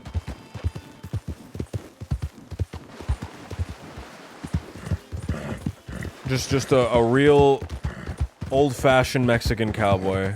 Alright, this is his voice. Well, howdy there. Howdy there. It's me, it's me. It's my new character voice. It's my new character. Hello. That's my new character. Howdy there, hola. I say hola because I'm Spanish. Hola. I don't... I work for the oil company. Hola, senoritas. Hi, that's the character voice. Please be gentle. Please be gentle. It's a little text, a little mex, you know what I mean? A little text, a little mex. Please be gentle. If you have any, like, constructive criticism of, like, how I could do the voice better, let me know. You know, it's a real... It's a living kind of... It's kind of like... It's malleable, you know? I can kind of, like, do a little bit. Driver, please don't resident gibbon me. Driver, please don't resident gibbon me. I just do a little bit of this and a little bit of that, you know what I mean? Driver, no! That's worse! Driver, that's worse, stop! I had... Ah, ferrets, I did the voice. I did the voice. Ferrets, I did the iconic voice. Missed it, missed it, missed it. Missed it, ferrets. Alright, I'll do it again. I'll do it again. I'll do it again.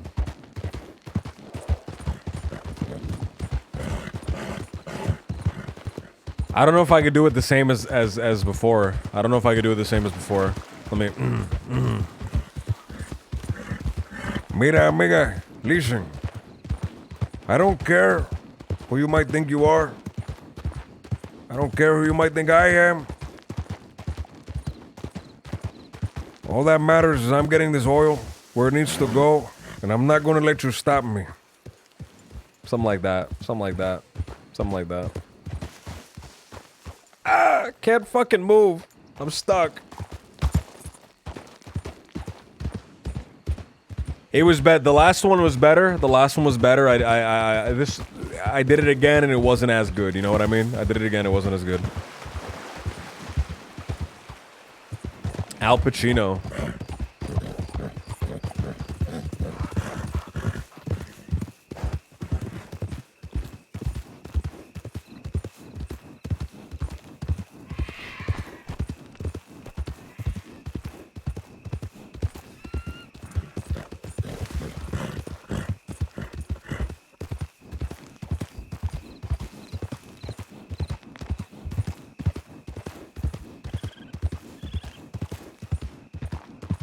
I'd Gibbon crumple if I could. Don't you dare, driver.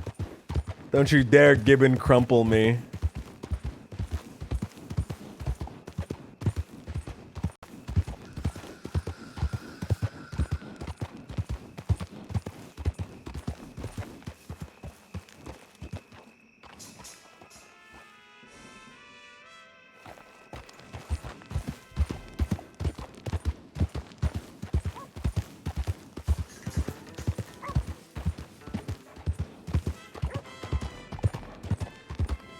The second attempt was horrific. I'm sorry, guys. I'm sorry. The second attempt wasn't as good as the first attempt. The worst thing I can see your trippy grin in your face is you troll chat. How dare you? How dare you insinuate that I would troll chat? Dinah! Dinah, thank you for the raid. Thank you for the raid.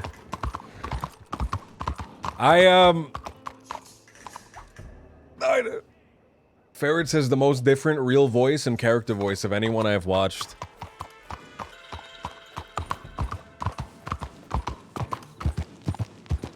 Graham is a man of honor and respect. He'd never stoop so low as to trick the chat. Thank you. Somebody on my side for once. For once. Everyone's always against me. It's good to finally have somebody on my side for once. Guys, all I'm asking... I'm not asking for a lot. Alright? All I'm asking is for your unwavering support and dedication. Alright? It's not a lot. And I don't know why it's so hard sometimes for... I don't know why it's so hard sometimes for you guys to... The Gram that cried Gibbon.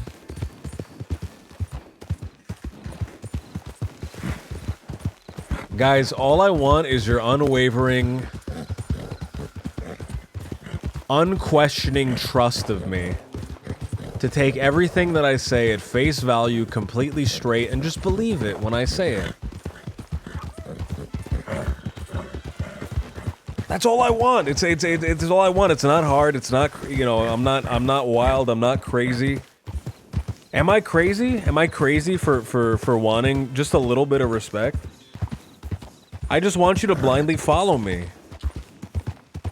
It's easy, guys. Yet somehow the way you guys treated it, you guys are treating it like it's the hardest thing in the world. I just want you guys to blindly follow me. All right, and if you could just do me that favor, and you can just help me out a little bit. It is so appreciated. Thank you. I love you. God bless. We totally believe you when you say you got a cinema pass to watch porno slasher. I don't like that narrative. I don't like that narrative that I got a cinema pass to watch porno slasher movies. I don't like that. I don't like the narrative there. I don't like the narrative there. We believe. Oh my god.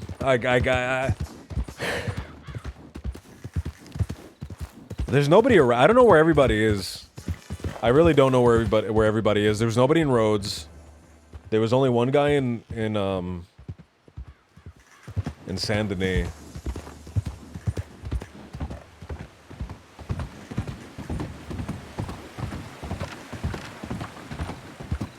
Nobody in Valentine.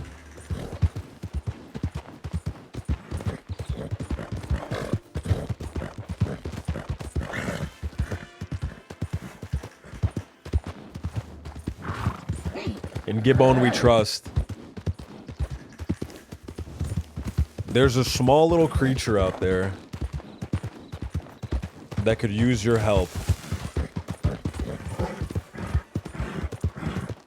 And for only 1 scoop a day, 2 scoops a day, we can make sure that they stay locked up forever. Thank you. God bless.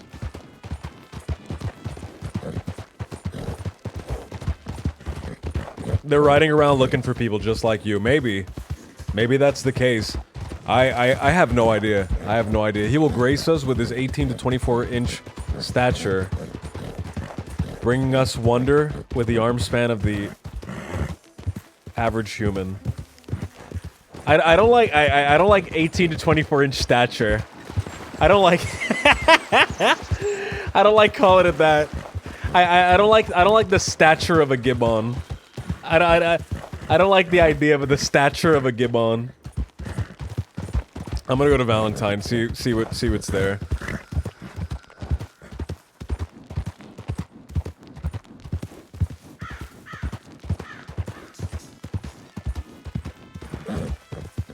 That line cut off at 18 to 24 inches, and it read so differently. The statuesque gibbon in its natural habitat. Have you seen a small gibbonous creature? Have you seen a small gibbonous creature swinging around going, whoop, whoop? If you have, you would know.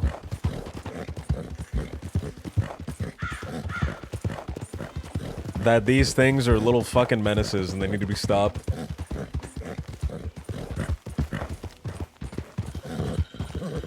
I really have no idea where anybody is. I really have no idea where anybody is. I'm gonna check Valentine, and if we don't see anybody, I don't know. I don't know what to do.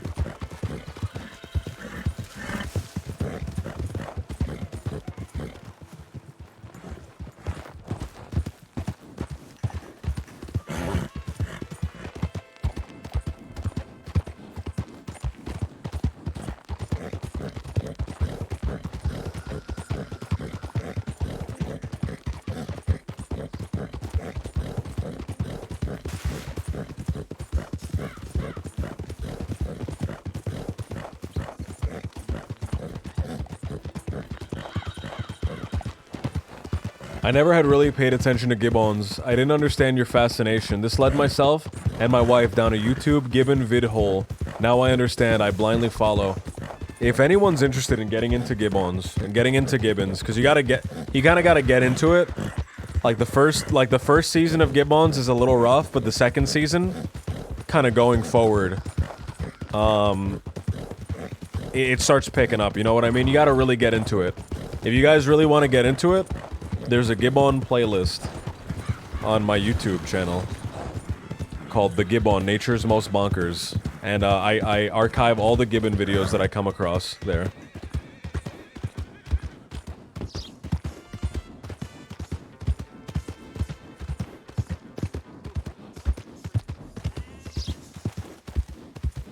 Heimlich Kremlin, dude.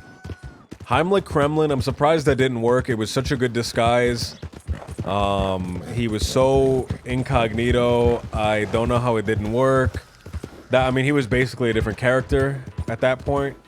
All right, there's nobody around. I don't know. Maybe I just got on too late.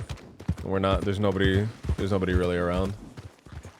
I might get on a little bit earlier tomorrow. Tomorrow I'm probably gonna bring back Little J and pull this guy out when there's a little bit of downtime. Gibbon Scared of Hedgehog is one of my favorite episodes by far. The way the gibbon stands upright, looks down at that hedgehog creature with its little pot belly sticking out. People are around. There's nobody around. I went down to Saint Denis. I went to Saint Denis. I went to Rhodes. I went to Valentine. I went to Blackwater. I think I'm gonna end early. I think I'm gonna end the stream early.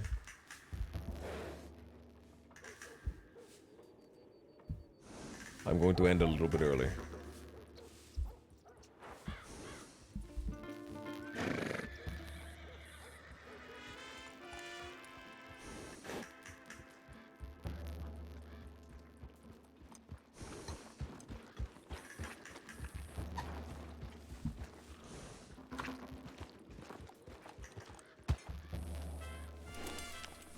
Let me pull up a song to end the stream on.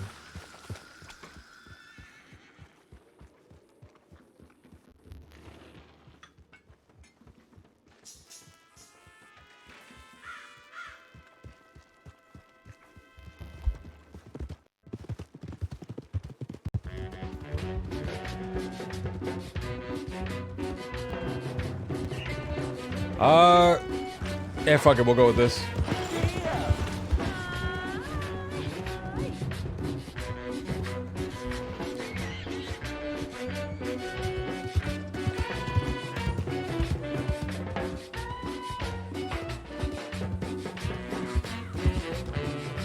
Cumbia para mi tierra y cumbia para mi amor. Cumbia para mi tierra y cumbia para mi amor. Cantémosla suavecito, que viene la madrugada. Bailémosla suavecito, que viene la madrugada. Gocémosla en Chambacú, mi barrio más popular. Gocémosla en Chambacú, mi barrio más popular. Chambacú, Chambacú, Mi lindo barrio querido, Chambacú, Chambacú, mi tierra que no la olvido. ay, Chambacú, Chambacú, Mi lindo barrio querido, Chambacú, Chambacú, mi tierra que no la olvido. If you guys want to see the actual title credits in the way that they were supposed to be seen, watch the beginning of the stream. Watch the beginning of the stream. The actual like the opening title sequence is what I had in mind when I made those.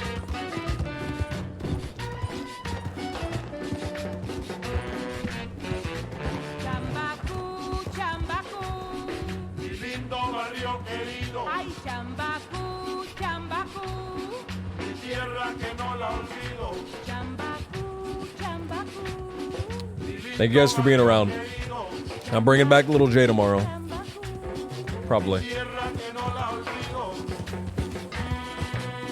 I might play this guy a little bit off stream. Who knows? Just to get him a little bit more established.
I'll record it. I'll record it when I'm off stream, so that I can upload it as a highlight. See ya.